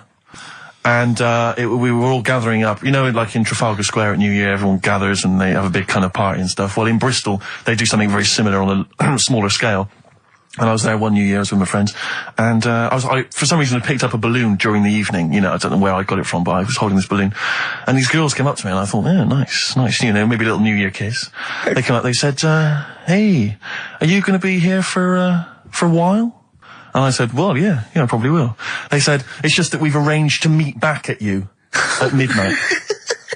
What do you mean? Because I was so tall and had a balloon, I was towering above everyone else. I said, what? I said, we're going to meet back at you at midnight. They said, don't worry, you can go about your business because we can see you wherever you are. This is where Nelson's column is. No. No, this is in Bristol. Oh, right, okay, yeah. And so I'm sort of wandering around, and then at midnight these two girls turn up again, and some of these lads come and meet them, and they're sort of laughing and joking. I'm thinking, they're probably going to invite me back to a party. I watched them get in a cab. They went off. They had a wild night. But then I did have a balloon, so it was a great New Year for me. I did have a balloon. Oh, should we have a little bit of Tupac? Yeah, if you want. Yeah. A little bit of that. There's a great lyric in this. It's picture me rolling, right? But at the end, he's saying about, look at me now. I'm, you know, drinking Remy and I'm in a Rolls Royce. And he goes, oh yeah, I forgot the DA. Can she see me from here? Can you see me, ho? And I think this is like District Attorney turning on the radio and Tupac going around going, can that ho see me? She's going, yeah, I can see you. Yeah. It's brilliant. Tupac. I'll tell you what, we should get rolling. Rockbusters. No. All right. No. Well, he has done it. He just said that he was worried about it because we said it's the last one. What do you think, Carl? I just don't think... I mean, can I just say now, Carl, seriously, I'm only responding to what we're getting on the email, which is people do not want Rockbusters. They really... There's one guy here he says, it's James Pooley, he says he's preempted Carl by giving my answers to this week's quiz. I don't know what the clue would be, but his answer is no Van Ear. Nirvana. Yeah, good. Nirvana, yeah. That sounds like one. Number 2. I'll tell you what we could do, Steve. You know, like Smiley Miley and that used to take the Radio 1 Roadshow out. Oh, man, that would be amazing. Come on. Should we take it out? Hello, Bournemouth. Yeah, how many miles have I done? Don't care. No, should we do this? How many miles have we done? Well, XFM's down the road. Yeah. 1. Yeah. Should we take it out the road just so they can see Karl Pilkington? To be fair, though, I mean, you're not really keen to leave W1, are you? Oh, we wouldn't. Right, so where exactly would we take the roadshow? We'd do it outside. Outside the building? Yeah. Right, okay. And what would we do? It's called a roadshow because it's in the road, and I imagine, isn't it? And we'd give away T-shirts? Throw in T-shirts, and then we'd have a band. Hat. We'd have band playing. What was that band playing tonight? I forget, something Diesel, was it? Yeah. See, instantly forgettable. I mean, that was my point, really. we could have them on. Yeah, great. Yeah. We'd get a couple of celebrity pals down. Someone from Big Brother 2. That would be ideal. Well, Josh, the other little gay fella. Yeah. He'd come on, just wave. Yeah. I'm beginning to like the idea. Yeah. Brilliant, yeah. So we'll have Josh, something Diesel, we're playing the Bull and Gates tonight, whatever it is. Yeah. Right, I'll throw out some T-shirts. Yeah. And then Karl will do a live Rockbusters. Yeah? Well, I don't know, do you want it? I just think that ruins it slightly. It would just bring the whole afternoon down, Rick, I think. We get it sponsored by someone. Yeah? No? Well, I'm just trying to inject a bit of Read the prizes, what they would have done. There's a PlayStation game here. I guess it's maybe not been released yet. It's a little demo of that. What's this? The American Song Poem Anthology. I don't exactly know what that is again, but lots of songs on there and a couple of compilations, arbitrary compilations, the Club Anthems compilation, the best summer holiday album ever. Well, you've certainly sold it to me, Steve. The best air guitar album again. Brilliant. And an old edition of Only Fools and Horses. So, you really haven't put the effort into the prizes, Carl. So if that's the prizes, if that's the whole point of the competition, and they're the best prizes you could conjure up, in God's name, how bad are the clues this week? That's why he doesn't want you to do it, Carl. Alright, we won't bother. Forget it. Doesn't matter. Good. Excellent. One of them, right? Mount Everest. Go on. I need more.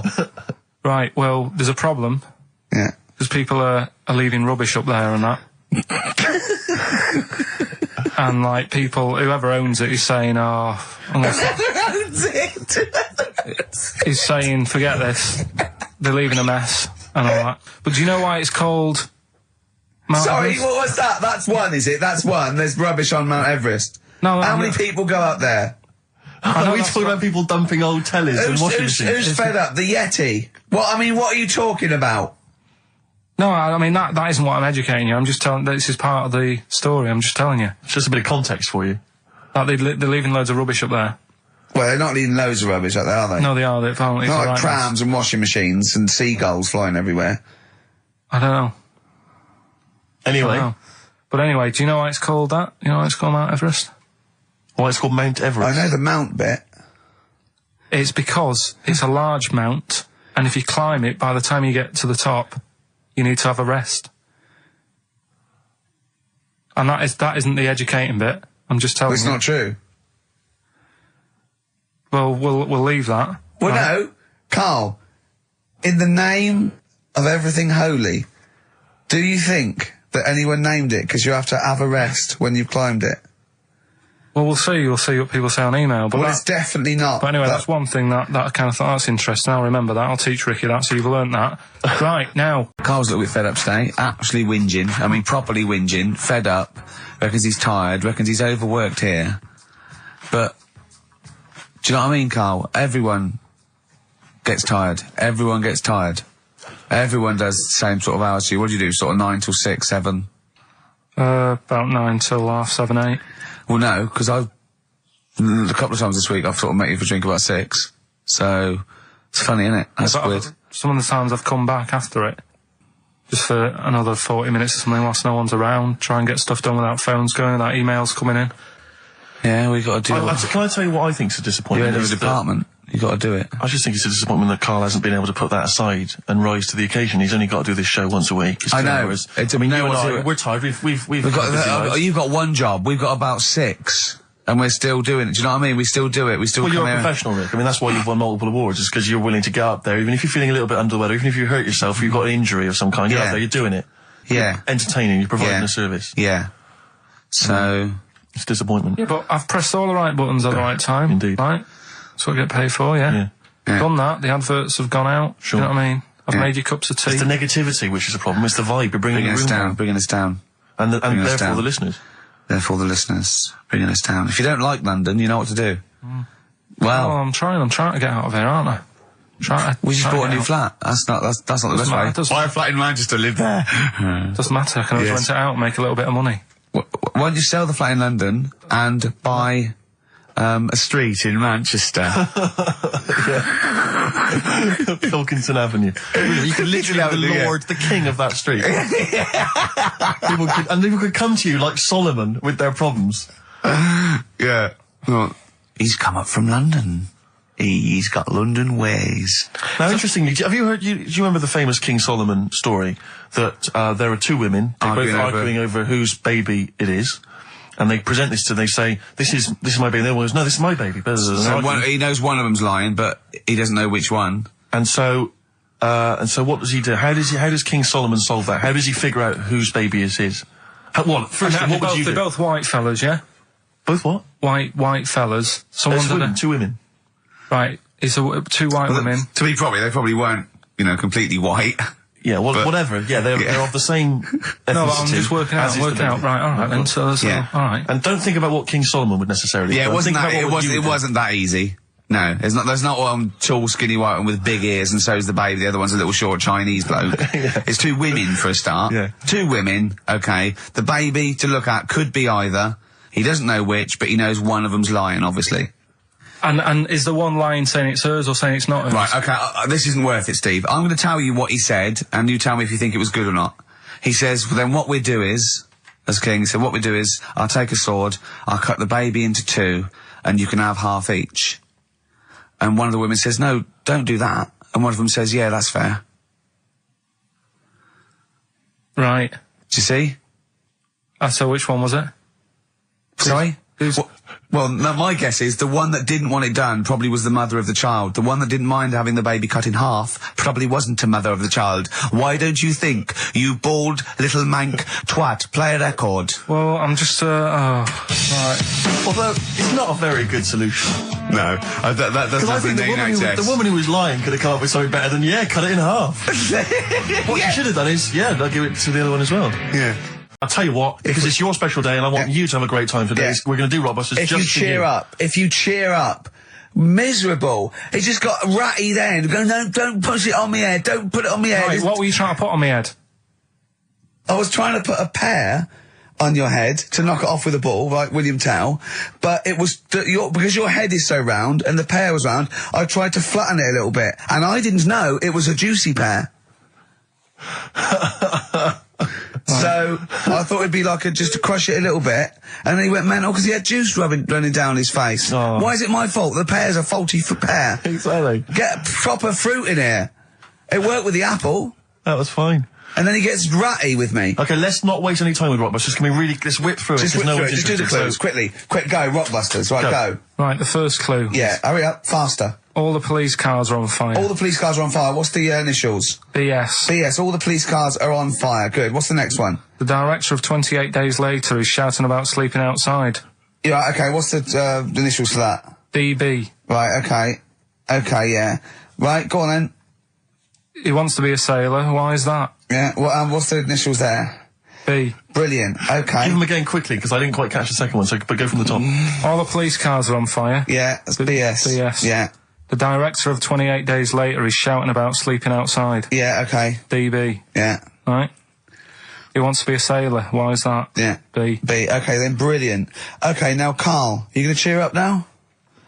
Email only, Ricky Gervais at virgin.co.net. Radio 1 Roadshow. Smiley Miley. Smiley Miley's mileage game. If anyone remembers that, I mean, here's a man, right, whose job, Smiley Miley was not a DJ, lest we forget. Smiley Miley was the guy that organised the vans that carried the equipment to and from the roadshows. Because he was such a crazy personality. Because he smiled a little bit. Exactly. He got recognition, Carl. Longevity, lots of money, and lives where he wants to live. The town that he wants to live in. Why don't you just enjoy the town that you've chosen to live in, because it's so good? London. What towns have you been to? Have you travelled at all? I've been about a bit, yeah. Right, okay, then what towns did you like? Okay, forget Manchester. That's safe. You like Manchester. Right, I'll do the big Stop three. shouting. London, New York, Paris. Okay, you don't like London, even though you live here. Got flats here. Good, excellent. That makes sense. Have you been to New York? Yeah. What do you think? It's an amazing city, isn't it? Didn't like it. It's just noisy, it's smelly. Right, it's the city that never sleeps. Well, I'm not surprised with all the racket and that. Paris, the city of love, the most romantic city in the world. Not really. I remember seeing an old woman in McDonald's in there, and it put me off. That's where that thing happened, where the old woman was. What did it say? Tell us. We talked about it before. The old woman in McDonald's. Yeah, what happened? She was sat in the corner there with her legs open, no knickers on. All right. Oh God! That's Paris. Did that put you off your cheeseburger? Next city. Where next? Have you been to? I don't know. The most beautiful city, Venice. Yeah, I've been there. Yeah. It's good. No. Why? Because they sell it to you as if it is a romantic city. Where did you see it? Sold? No, I saw it on, when I was growing up, right? Remember 3-2-1 with Ted Rogers? Yeah, of course. Right, it used to be one of the star prizes on there. Right. And they'd say, let's show you the video, let's see what you're going to, let's see where you're going to be loving it for a couple of weeks. And they'd show you this scene of, like, the gondolas. Yeah. And all the city lit up at night. Yeah. Like a man and woman sat on a boat, loving it and stuff. Yeah. I went there, bin bags everywhere. Play a record. Yeah, it's a mess. Play a record. It's London. That flooded. is Wish You Were Here with Karl Pilkington. All right. It's London flooded.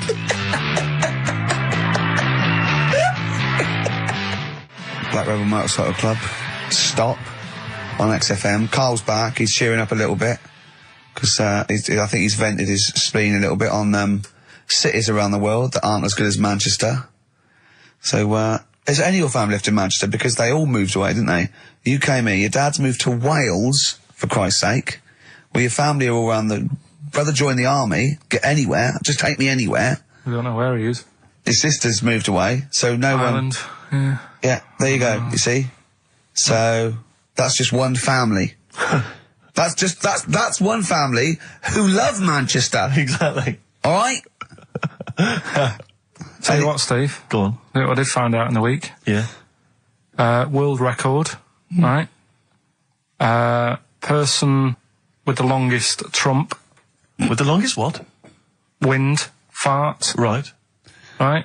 2 minutes 42 is the world record. Okay. Right?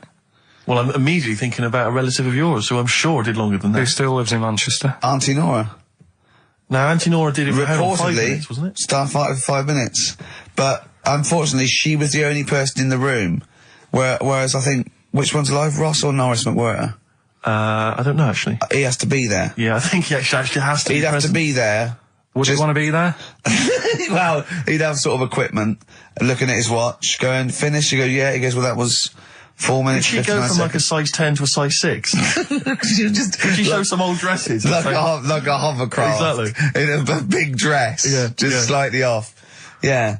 So, it has to be invigilated. But again, you know, how was the Guinness Book of World Records one invigilated? I mean, who was supervising that? Who was He monitoring said, that? I can fart for 2 minutes. They went, well, we've got to see this. Went round.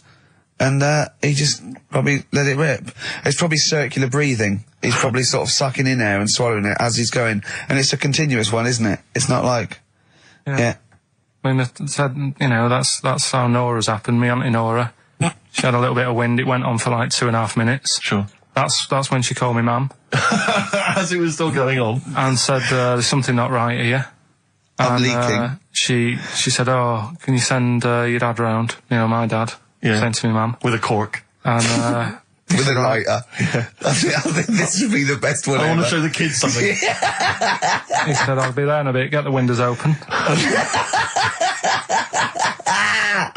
But what it was down to, because I was talking to Is my she mum the and one dad with the about split it. tennis ball? Yeah. We're not talking about that again. I was talking to my mum and dad about it, saying, you know, why do you think it happened and that? And it's because she never chucks food away, right? And she'll sort of mash it all up. And she's got all these ice cream tubs in the fridge that are just full of Cabbage like water. old mashed up food. Really? And she prepares everything. Right, she doesn't work, she's retired now, she's got nothing to do all day, but everything's got to be ready Still for her. calls in sick. Do you know what I mean? Everything's got to be done. Even though, if you're going round to her house and you're going there for tea, it's like, what time are you coming? And it's like, well, I don't know, maybe 5, maybe 6. Yeah, you're Well, no, late, I need because to you're late know, when I you need have to to meet know. us at 5 or 6. Do you know what I mean? That's what... So, sorry, when you say she mashes up food, she literally takes the remnants of a dinner, could be sort of some... Anything.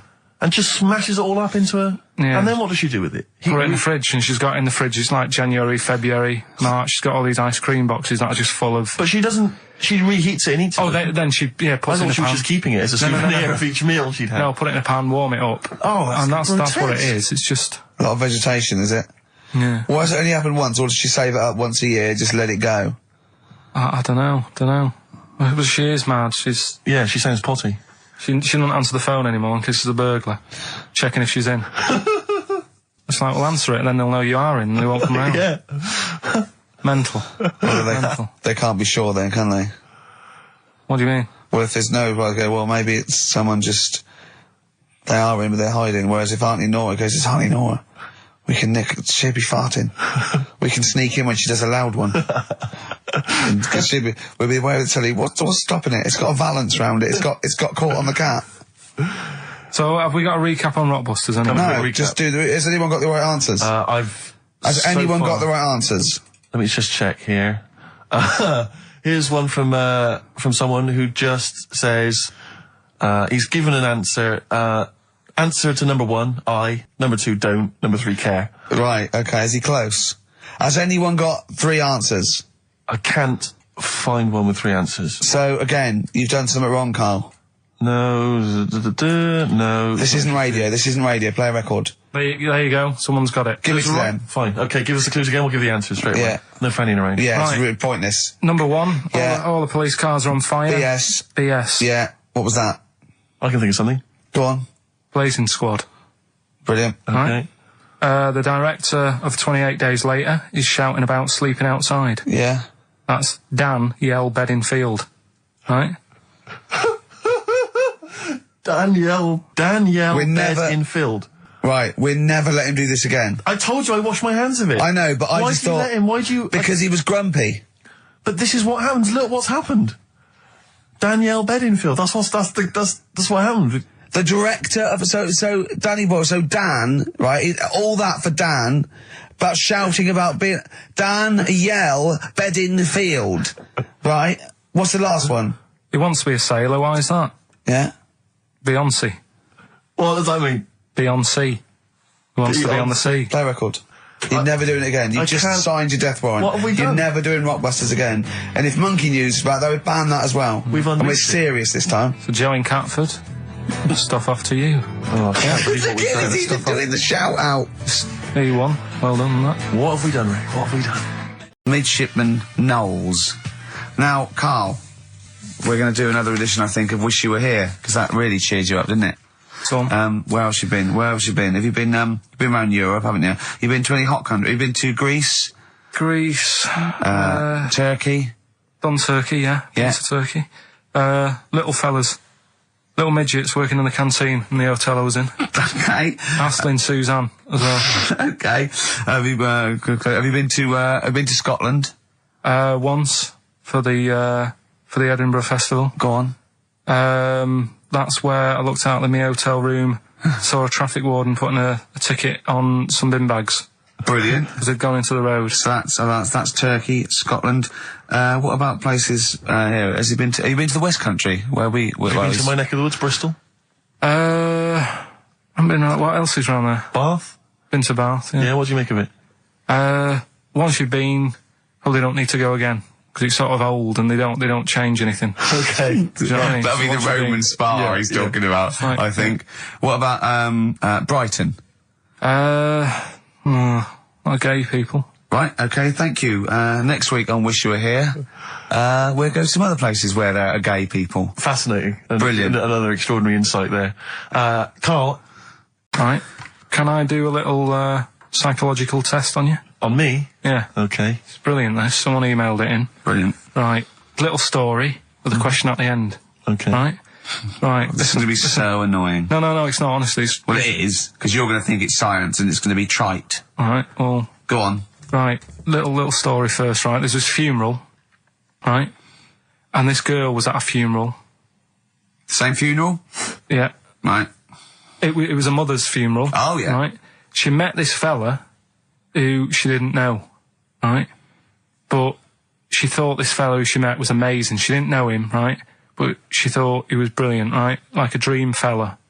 Right. And she fell in love with him, right? But never asked for his number, his phone number, right? And she couldn't find him. Now, a few days later, the girl killed her own sister, right? Yes. Question is, why did she do that? Okay, well, it's one of those stupid things then, isn't it? So it's not logic, it's what am I thinking? No, it's not. So it's a proper, it's proper real mental logic. test. It's a proper mental test. A mental test. It is a bit mental. So you understand the story, yeah? Kind of. Let me just get it right. So there's a funeral. A girl goes to the funeral of her mother. Yeah. She meets the guy, or she meets the guy at the funeral. She meets the bloke. He looks all right. I fancy a bit of that. Right. Has a chat with him. Yeah. but doesn't get his name, doesn't get a phone number or anything. So to cut a long story short, the things are asked, right? So the reason she kills her own sister, is this something to do with finding out something about the man she met? Well, just answer the thing. Just, why did Oh, okay then. I'll answer it then. She went mental. He was a spy called Derek. What do you mean, just answer it? Anyway, I'm testing Steve. Right, well, she killed her own sister because her sister had stolen some money from her and was sleeping with her husband. Is that it? Well, I It's don't know, Carl. It's an answer. It's an answer. What's the answer on the paper? So, Well, come on, what is... come on! Well, the answer is No, an answer is... that she was hoping that the guy would appear at the funeral again.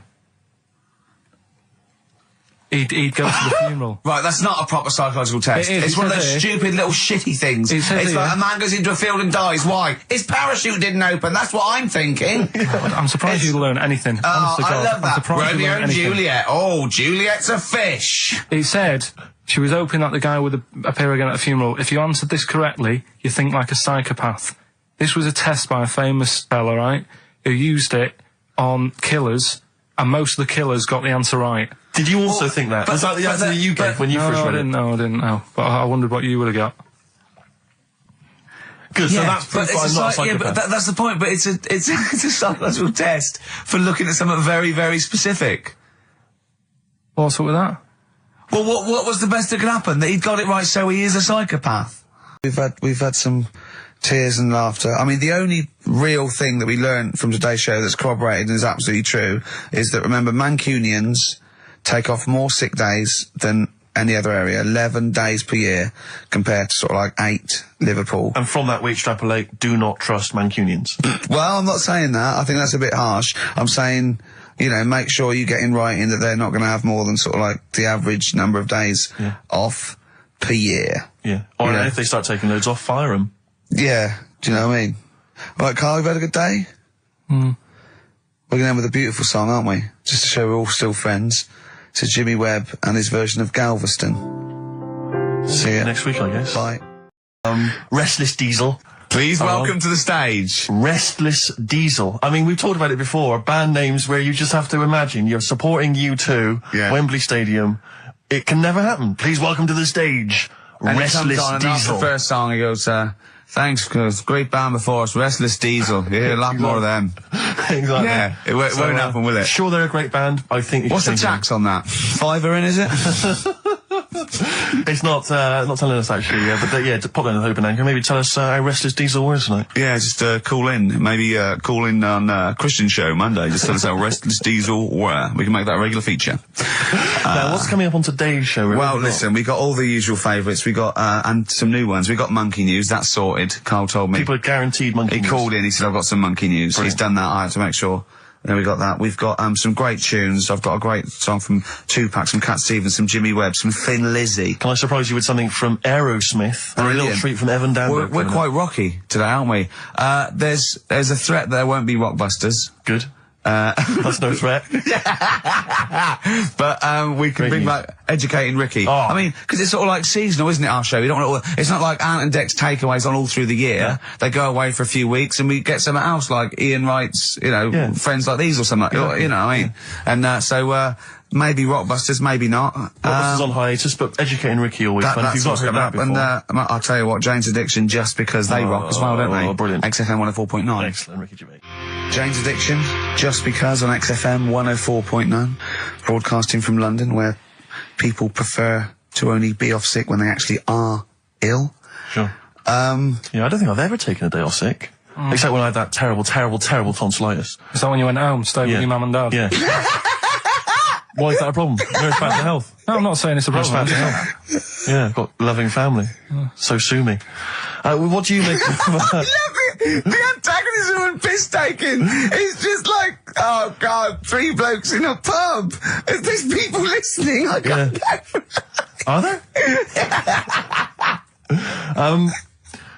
Carl, what do you make of London? Because you often say you'd much rather be up north. Well, he wouldn't, or he'd go. Well, this is what he constantly says. You've he chosen prefers to live there. here, you've lived here for years, you've got a flat here. No. No, I chose to come here because I was offered a job that was good money. yeah. I wouldn't have come here if there was no job. So you prefer to be somewhere where there's a good job, so you've chosen to live here. I don't like being here, though. What? No, but you can leave. To what? Well, exactly! So you've chosen to stay somewhere that's better for you. It's not better for me. Well, it's making me ill. I'm not sleeping. Well, so you say you're ill, I think you call in ill, but I don't think you are. But I mean... Are there any stats to prove that? Well, yeah, because, you know, of the 11 days that he calls in sick, I reckon probably 7 of them are genuine. I'd love it if I dropped down dead tonight. Honestly, I'd love it. If you drop down dead tonight, you know it. Why aren't you sleeping? What, you're feeling ill now, are you? That's funny, you weren't feeling ill earlier, but you read that, and you're suddenly ill. I'm run down. Well, you should take holiday. Oh, yeah, you've just had about 8 in the last 6 months. Oh, God! Why are you run down? Why are you run down? Yeah, what have you done? You sit in a little air-conditioned office. I haven't got time to tell you. Let's move on. Let's get on with stuff. What have we got anyway? Because we didn't have a chance to meet up this week. Me and Ricky could have done, but you said you were busy, Steve. Yeah, so that's probably why you don't get run down. But finishing work at about 4 o'clock. No, so I could have had the meeting, but we gave you a time, and you suddenly decided with very little notice that you couldn't make it. So make it meetings and that. So what have we got? What have we got? It's 1:20. What have we got? We're on till 3. Well, we've been talking. We've been doing well. We've been playing some great rock and roll. We've been playing some lovely songs. We've told them. We've explained the survey just for employees. Be careful. Yeah. We've put that out there. We put a shout out there. People know. I mean, would you say it was probably safest if you are an employer to never employ Mancunians? Well, I wouldn't go that far. I wouldn't go that far because, you see, that's only an average. So I imagine some Mancunians, like, Londoners, are nice, reliable people. It's probably just a few bad eggs that throw the stats up a little bit. People that would go, I'm not coming in today, I'll put on some wet trousers. Sure. All right, stay in bed. Yeah. Stay in bed. Yeah. You still got them on? Yeah. Well, pop them off. Yeah. Put them on the radiator and go to bed with a little duvet. That'd be the best thing to do. Yeah. Yeah. So, all right, Carl? Right. What's your attitude? Is it because you're tired? Yeah. Well, why are you tired, though? You weren't staying out watching those Channel 5 films again, were you? I'll tell you what, me and Steve were having a little meeting yesterday over lunch about, planning stuff for the show. And, Gary Kemp came up to me, started having a little chat about old times, and, I went, oh yeah. As he went away, Steve said, right, think of this. He said, Rick, don't take this the wrong way. Remember that sentence, don't take this the wrong way. So there's a right way and a wrong way. I could have taken this comment. He nodded to sort of Gary Kemp and went, he's aged better than you. I went, well, how could I take that the wrong way? Yeah, it's not offensive. No. Well, the point is this. He didn't know me 20 years ago, so he's actually saying, Rick, don't take this the wrong way. He looks better than you do. Yeah, well, he does. But why say that, Carl? What? Did you really say that? Yeah, although, can I just backtracking for a second? I love the fact you said you bumped into Gary Kemp and you reminisced about old times. What old times did you share with Gary Kemp? Well, no, he came up and said, did we drop the pops together? I went, no, I did Razzmatazz. I said, oh, we did Razzmatazz. I think he was thinking, had he ever met me before? But he hadn't, because we hadn't. That's what I meant. Yeah. Yeah. And, but if you had to make an objective analysis... I wouldn't. I think that's out of order. Sure. I mean, you're always slagging me off, but apparently you can't make a value judgment on something else. No. I wouldn't do that. Well, because you're morally all over the place. You don't know where you're coming and going. Believe it. Sure. You should do what I say about you behind your back. So, would you say you're better looking now than you were? Or... Than I'm what? Would you say you're better looking now than you were? Than I was when? Well, have you aged well? Yes. You've aged well? Yeah, I've kept my looks. Bit of Dando? Bit Evan Dando, this would be lovely, yeah. Evan Dando on a track called All My Life. That's beautiful. Yeah. I can't get enough of that. That's brilliant. Great stuff. Adverts? Radiohead. Go to sleep. I'll ease you in with something fairly easy, a music-based question. Kylie Minogue versus Dido as Queen of the Brits. What's your view there? Go and have a watch. It doesn't really matter, does it? It doesn't really matter. What doesn't really matter? With the Brits. I was watching it the other night, and I think Kylie will be a good-looking old woman. Okay. Do you ever do that? Sort of I want to, Steve, I want to celebrate with you. Every time he opens his mouth, it doesn't matter. I want us to open a bottle of champagne. I know what you mean. Do you know what I mean? It's sort of like we did that. Yes. No, do you Go on. do that though? Look at people, and another person who springs to mind, Jenny Powell. I don't think she's that good looking now.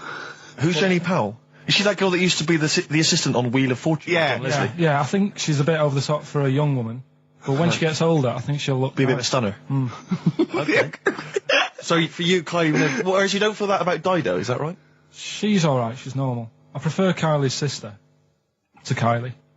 She Okay. looks, you know, I could imagine her being hard work to live with and Who, Kylie? not Right. being washing up and that. And Right, sure. being a bit fussy. Okay. And what do you make of taxes rising in the next budget to pay for NHS improvements? Well, my dad went to hospital to have an operation once, Yeah. so I feel like it's worth paying it because I've got something. Because people might have to go to hospital. Yeah. Yeah. Well, it makes a change when it's someone in your family, doesn't it? Yeah. Because you sort of realise. Yeah, how- a change is as good as a rest. And the weird thing is, if it weren't for me dad, I wouldn't be here doing this show because when he was in hospital. Well, no, I'll stop you there. Yeah. To be honest, that's all you need to know. You wouldn't be here, true, but no. But Well, no, because this was after I was born. So I wouldn't be here. But his more direct involvement was what? Yeah, because when my mum was seeing me dad in Yeah. the hospital, I got a bit bored, went for a wander, found the hospital radio station, Yeah. and got a gig. Really? So in a real sense, if it wasn't for Carl's dad, Carl wouldn't be here. And did your dad, like, while he was listening to you, did he, like, sort of tap the nurse and go, "Can you get that twat off the air?" Who's put him in that app? Yeah. Oh, go on. Okay, what do you make of the real-life Mowgli who's surviving in a Transylvanian countryside? Apparently, I don't know much about this story. I don't know. You know Mowgli, he's Is the that guy what from the that- Jungle Book. Yeah. The little kid that grew up with bears and animals and stuff. Apparently there's a real-life one in Transylvania. What were the things in Gremlins? What were the what? Like, in Gremlins, they were... Wait. Okay, this is an example. This is what your girlfriend said. Think. What were the things in Gremlins called? I can't remember. Just, I mean, really. Something like that, isn't it? No, wait. Just really think now, Carl. Just with everything with all the brain power you've ever used, think what the things in Gremlins were called. It's not there. There's a clue here. Oh no. Yeah. They're not. What? Gremlins. Yeah. Play a record, Carl. What about the fact that the world's tallest man is living in a semi in Neasden? It's alright, isn't it? Something that someone told me in the week is that, do you know all these tall people like this guy? Yeah. Which is a bit weird they've only just found him, considering he's the tallest man. I think that's a bit weird. Yeah. Someone genius. told me that, do you know the guy who was in James Bond, the big bloke? Yes. Jaws? He's got the same illness as this bloke. Right. And what it is... It's called tall. It's something about... You're suffering from tall. You've got a small tumour or something just behind this part of your head. Yes. Oh, yeah. Just sort of in the middle of your eyes. Yeah. And the pressure on that makes you grow really tall or something. Yeah. So he needs to get it sorted. Okay, we're going to play some of the best of, some of the greatest moments of the last 3 weeks Yeah. ever heard on XFM 104.9. What about this? Do you remember this one? Oh, which one is it? Alright, so here's the first bit. XFM 104.9, Ricky Gervais, Steve Merchant, Karl Pilkington. Tell us about this monkey, Carl. You're going to love this one, Steve, Go on. right? Yeah, so last week we were talking about how, like, a lad left his family because there was problems at home and that. He went and lived in the wood. He got airy, right? No. Leave it there, Rick. We haven't got time to go into Right, it. so... That's what happened. And that's what happened. He lived with the monkeys. He went airy. That's what happened. Looked into some other stuff about, like, airy kids and all that. Yeah. Came across this story about a bloke, right, who worked in a zoo, Oh, dear. right? So... Trouble's brewing. loving his job and that, but it's quite a lonely sort of job because you don't see many people. You're just dealing with animals all the time, right? So anyway, he gets a bit pally with a monkey because it's the closest thing to a human. What that ape is. Right. Yeah, but you can't really go that close to apes. They're dangerous. What do you mean? What type was it? Do you Just mean it was let a him tell the Was it story. a chimpanzee? I reckon it was a chimp. Yeah. Yeah, it was you a don't chimp. even know, so It was that's a an chimp. ape. It was a Okay. chimp. Yeah, but it doesn't matter, does So it? he It's the gets story. pally with him. Right, so he gets pally with What, him. did they go on and holiday together? Well, no, I mean, he starts On the off. pool He together. starts off just checking each other out, and you know, probably sharing lunch and that together. Yeah. Right. Anyway, this goes on for a while. Is you know, they're getting on well on that, and then after a while, right, the monkey starts sort of imitating him a bit more and sort of walking upright. Oh, God. Yeah. Right. So he thinks, oh, that's a bit weird. Anyway, they get on really better and what have you. So he thinks, he could live at home with me, this, Yeah. because we're getting on the storm, Yeah. right? So he takes him home, and before Is you this know the it... beginning of Beneath the Planet of the Apes? I think it is. I think you've seen this on video. I'm worried because he's already imitating him and they're moving in together. I'm thinking it's maybe a bit like Single White Female. Single White Zookeeper. Oh, brilliant. Right, so Go on. anyway, so he's moving in, and it's getting used to sort of the normal human life. He's having a cup of tea in the morning. Yeah, PG tips. He finishes the day off with Oh, dear. Finish the day off with what? He with does, a he doesn't little have to brandy. move a piano at one point, He does he? finishes the day off with a little brandy. Yeah. He pours himself one. Is he wearing a smoking jacket? Yeah, I'll tell you what, Carl. You're a maniac, listen, mate. no, this is why it attracted me. It's amazing, right? So he's having his brandy and that, loving his life. Next thing you know, he sort of, I don't know if he loses it or he gets shaved, but the top half of his body is hairless. Right? Apart from his head. Right, so he's got a nice... So it's the opposite of the kid. Well, Yeah, this is what I'm but saying. that would happen. Right? Well, hang on, but so you don't know if You he don't was even shaved know. or if it's How did nice? it say? Then the hairless. What? I'll bring it in for you, the story, and then you All can right, see well, if okay, I've gone wrong. keep going. So anyway, so this is going on, and he's having a great life. Then the zookeeper starts getting a bit annoyed because he's having a better life than the zookeeper. The zookeeper's in the zoo. This is such So the rubbish. zookeeper's still got to do a day's work. The monkey's at home, he's partying, Well, he's it got gets his to a other point when he chipmates says round. there's no point you coming in to the zoo because the whole reason of you being there was because you're being kept there. Right. And he didn't want to bring the memories back, so he said, you stay at home. So You are you're talking such. Just let him finish. God, I don't know if I can sit here and listen to this drivel. Let me... I'm fascinated. it's It nearly sounds over anyway, amazing. right? It sounds extraordinary, Carl. So he's walking up, right? He's having a tea in the morning, finishing the day off with brandy. Gets a bit out of hand. Only tries it on with the zookeeper's wife.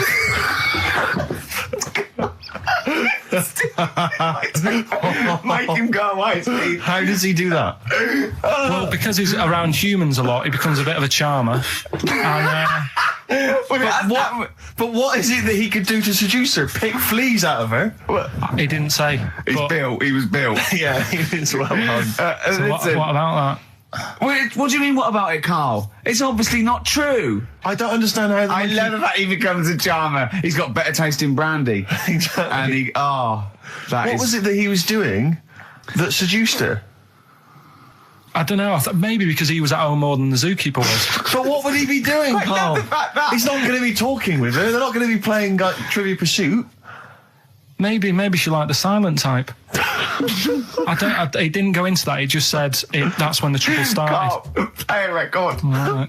I'm really glad. Stroke, he, she. Yeah, I'm really glad that the pop idols, Cliff Richard, Westlife, made it to number one. Bo Selector. Bo Selector. I went on holiday after Christmas, Yeah. and so did our mutual friend, Phil Bowker. Yeah, good man. He was in Lanzarote, and he told me one of the funny... I don't know if I can tell this on the radio. I'll have to say the C word. I'll just go... It's in a sentence, so I just go, you, see, when it comes, and you'll know that he's saying the terrible word. Just, didn't want to ruin the anecdote. Anyway, they're walking along one evening in Lanzarote, and there's lots of Brits there, apparently, and Phil overhears a sort of married couple arguing. They're having to go home a bit early. And she's saying to him, she went, for Christ's sake, every time we come out drinking, you always shit yourself. Right? Wow. Always, not once. So he's going, I've told you, he said, it's not the drink, it's the weather. She went, the weather. You'll be blaming the food next, you see. I don't think they should have got married. Wow. Or mate, when did you think the shitting themselves started? Must have been after the marriage, because if you're courting, and you go, went out with Derek again, did you last night? Yeah, how was it? The evening was lovely, the meal was nice, but he shook himself. Again. That's 5 dates, 5 different heaps of shit. But I think I can change him. I think I changed him, yeah. It must have happened after the marrying. Or he just might have think, oh God, or he's got to that age where I think, look, I'll just empty it when I get home. Yeah. I'm not going to keep going up and going to the toilet, It's the ice that does it. Yeah, Carl is right, I think. It is the ice. What do you mean? People forget, they say, oh, don't drink the water when you're on holiday, and they don't. They drink, they buy Evian and stuff. Oh, I see. They forget about the ice. The ice cubes, you're right, in a bar. Made from tap water. And that Can do it, can it? Yeah. But what she said every time you're drinking, didn't she? I assume that she wasn't drinking ice then. Yeah. I mean, why is it just happened to Well, let's him? be honest, everyone that goes on holiday doesn't end up crapping themselves. Yeah, they usually make it to a toilet. He does it every time he drinks, doesn't he? Yeah, well, apparently. Just don't let him carry the baguettes. He's good, isn't he? Oh, Carl comes out with... He does now and again, High doesn't five, he? Carl. That was sweet, man. That Yeah, was sweet. nice one. Yeah, respect you. Ladies and gentlemen, will you please welcome to the stage, the scaffold. Oh, the scaffold. Do you remember the scaffold, Carl? You picked the lead singer looks a bit like him. But you know whose brother that is in the scaffold, don't you? Mike McGear. Do you know whose brother that is? What? Do you remember the The scaffold? They did, Yeah, I remember we'll the drink a drink, to Lily the Pink, the And Pink, didn't the they Pink, do the that Pink, oh, in the the Roses human advert as well? Yeah, thank you very much for the entry, Iron. Do you know whose brother that is? Whose brother? The lead singer? No, the Mike McGear in it. Sort of one of the main men in it. He's one of the songwriters in Yeah. No, the I don't. scaffold. Paul McCartney. Is he? Yeah, I didn't realise that. yeah, that's Paul McCartney's brother. Think of that when they go home for Christmas. So I think Lily the Pink was what, about 1970? Yeah. It was number one, wasn't it? Christmas Yeah, number one. yeah, big number one, yeah. I don't know if it was Christmas number one. Two Little Boys was 1969, last year. No, it definitely was number one. Yeah, but I don't know if it The was scaffold Christmas was. number It one. was, because I remember I did it in some Really? place, yeah. Yeah. Oh. So they go home at Christmas and Mrs. McCartney goes, all right, boys, how are you, Paul? How are you doing? I'm just starting a new band called Wings. Yeah, oh, yeah, so this is Linda. All right, yeah, sit down. Mike, what are you doing? Just had a number one. Brilliant, round of applause. How many number ones do you have, Paul? 19. Still. We know what we like, don't we? We'll drink, the human race. Paul goes, wow, if you want to. The long and winding. Boring. We'll drink, Wow. Linda, do you want to be in the scaffold? We're probably going to go on tour and stuff. I know you love it. Well, I quite like it. Yeah, we'll drink. You're not going to be in Wings if you're going to play with him. Well, I got make a tricky decision. I mean, that's a great song. Everyone's loving it. It's Christmas number one. What are you doing eating his bacon? Well, I love it. You don't eat bacon. Yeah, but I love the music. He's a great Stop guy. it. What are you doing? Well, I just, I love the music. We'll can't drink, believe it. No, no, you don't. Yesterday, all my troubles seem so... Thank you very much for that. Entry Iron. Oh, imagine that, because imagine that him going, well, you've had 19 number ones.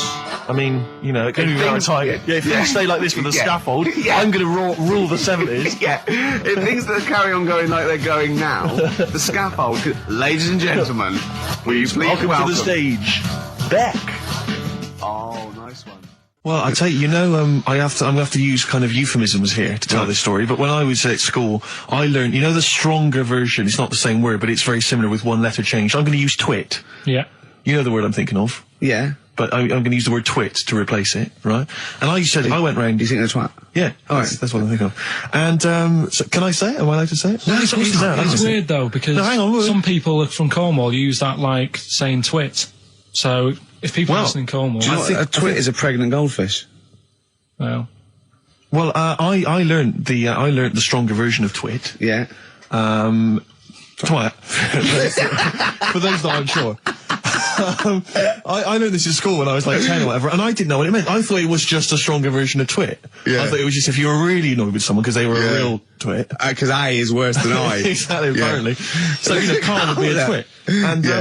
And so I started using this at home because I didn't realise what it meant. I started using this at home. Oh, you twit, you're a twit. And saying it to my dad, you're a twit, but not saying twit. Yeah. And my dad didn't know what it meant either.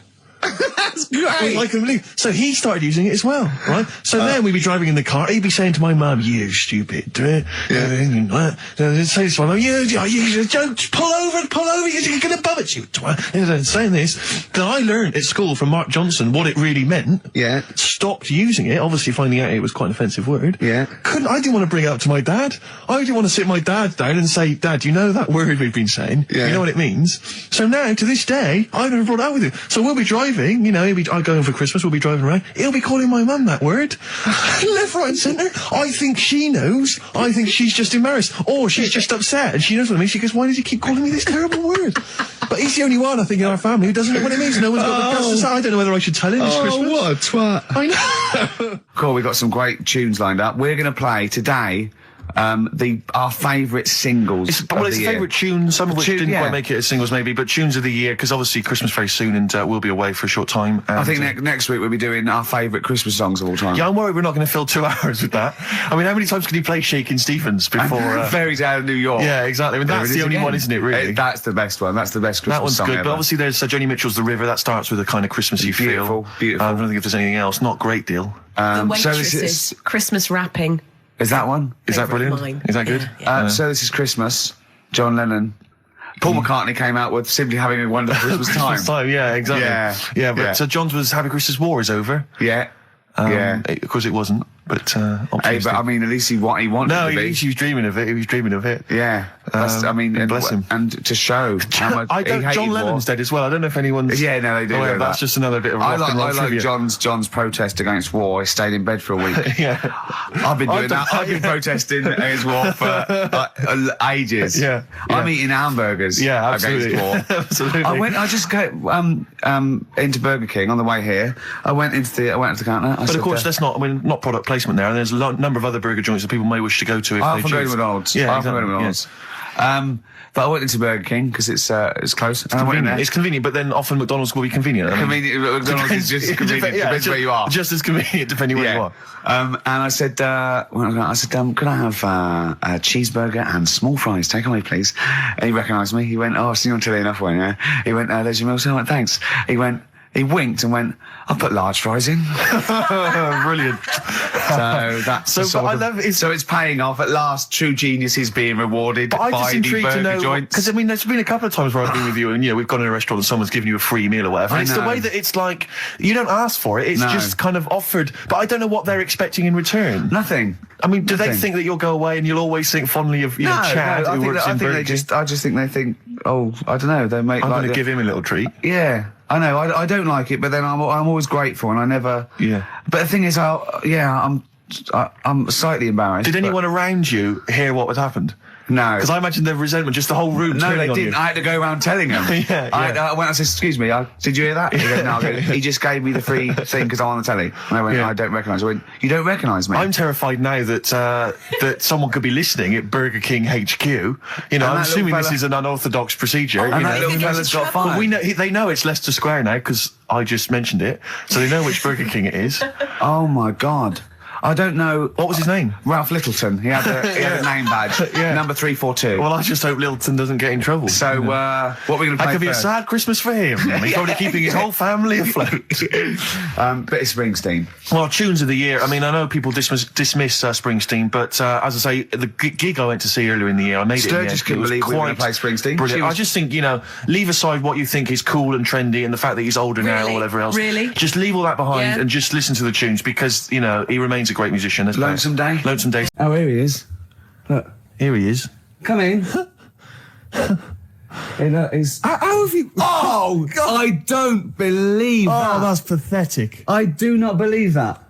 That's absolutely pathetic. Now, they won't believe this, will they? No. Right, No. if I say that Jonathan Ross just got his massive member out, and he is a big lad, come and sit down. I've got your tickets, Mr. Gervais. Thank you. What's going on here then? I mean, why are you dropping off tickets? Well, because, in the spirit of the Comedy Awards, we like to have the rising young stars of the British Comedy That's Awards. right, and that's me. Well, we couldn't find any this year, so we've asked Quirky whether he would sit in the rising young star seat, and I wanted to deliver the tickets personally, so there's no excuses if he doesn't turn up later. Yeah. I always suspected that you were sort of pretty well endowed. Yeah. And now we've seen, it's on webcam. That was just one of my cocks. That's the one you're wearing today. Didn't we? Did We you? got Yeah, in don't trouble say saying that. No, we were This is meant to be the happening young station. What's going on? No, you can't say stuff like that. You can't. Just careful what you say. Look after Julian Clary. Can I- Wilderness, and he comes back in the person line. 10 years in the That's what wilderness. happened to you. That's Jesus you're thinking of, isn't it? Just because you're on everything at the moment. I walked in here, and I came in here, and I thought, this is the young happening place, and what do I see in here? 3 old men sitting What are you there. talking about? I'm only 28, 27. You all Yeah, look, you're Chris. wrecked. You all look wrecked. You're Well, that's because we're always partying. I was looking for some youngsters. Where's the youngsters? I wanted to see some tight leather pants. I wanted to see some Look how- foxy chicks hanging on you every word. What is it? It's a bunch of old blokes and a bloke out there washing up in a sink. But look at him. He even dresses for radio. Look This at is him. ludicrous. It's amazing. Looks like you're I love the one fact step you away. were on the phone to Gervais last night, weren't you? Asking his advice Yeah. on clothes. Look at him. He's going for the man down the DSS. I like that look. That's a nice look. Have you got a single pair of trousers that aren't elasticated at the waist? They're maternity jeans, aren't they? They've got a whole panel that pushes The forward. thing is, what I do at the end of the week, I can pop these in a pan and I can make a nice soup with all the food that's encrusted in As them. his years as a homeless come to the fore there. Look at you, But one why- step away from Lawrence Llewellyn Bowen. I'd like to be that bit closer. But why are you dropping off tickets? Are you a little bit... Because I thought you were married and stuff. Why do you suddenly got this obsession with Gervais? Because I'm a bit rough, ain't I? yeah, it's like when you see Dale Winton out with those rough boys. I'd like to get one of my own. When a top celebrity in a lovely looking suit walks down the corridor with his penis out, Yes. Yeah. I know that I'm still an You attractive know man. you've arrived. I was inaugurated the same way. For me, it was Des O'Connor. It's like it's the passing on of the baton, if I may use that euphemism. and you've been battened. But it's fantastic. Well, it is a pleasure. I don't think I'm complacent just because I'm mixed with you. I still wake up and think, I don't believe it. I'm mates with Jono. Can I just point out? Jono. I was listening to the show last week, and I heard you, as always, revealing a little too much about yourself, if you don't mind me saying so. Yeah. Steve tried. Not as much as you. No, but that was just for the benefit of the room. Yeah. And talking about when you used to occasionally urinate in the sink. Yeah. When you were around my house last time, and I came in, and you looked a bit shifty. No, please reassure me. It was more ownership. That Yeah. I was like, I went to my territory, and then other people that come in that go, has Gervais been round here? It's like just marking my territory. Because my coffee the next morning had a hazelnut tang to it that I don't remember putting in. Can I just say something? Because I mean, I used to, mention to you, Gervais, when we first started getting involved in the business. Yeah. I should say, if there was one celebrity I'd like to be friends with, it's Jonathan Ross. Yeah. Lo and behold, Ricky's befriended Jonathan Ross. I'm nowhere to be seen. But Not Ricky invited told me- round. Ricky told me that I could be his friend, providing I never extended the arm of friendship. Right. with you. Yeah, if you ever... I thought as much. He tries to keep everyone else down. He works with from the office, all the other shows. He tries to keep them down. He I says, didn't even want I'm you to number come one. in. I wanted Yeah. to meet you on the steps. Yeah. I didn't even want to tell him you were around. But you called. He went, who's that? And he saw your name come up and he went, well, can I meet him? Well, you're all coming tonight, aren't you? This isn't Radio 2, by the way. These links are way too long. This is snappy radio. We have to play out... Yeah. You might The be kids have lost interest. But the kids want to hear Coldplay, Catatonia, You know what I like? Faithless. How about some more of that instantly forgettable hip hop you play each week?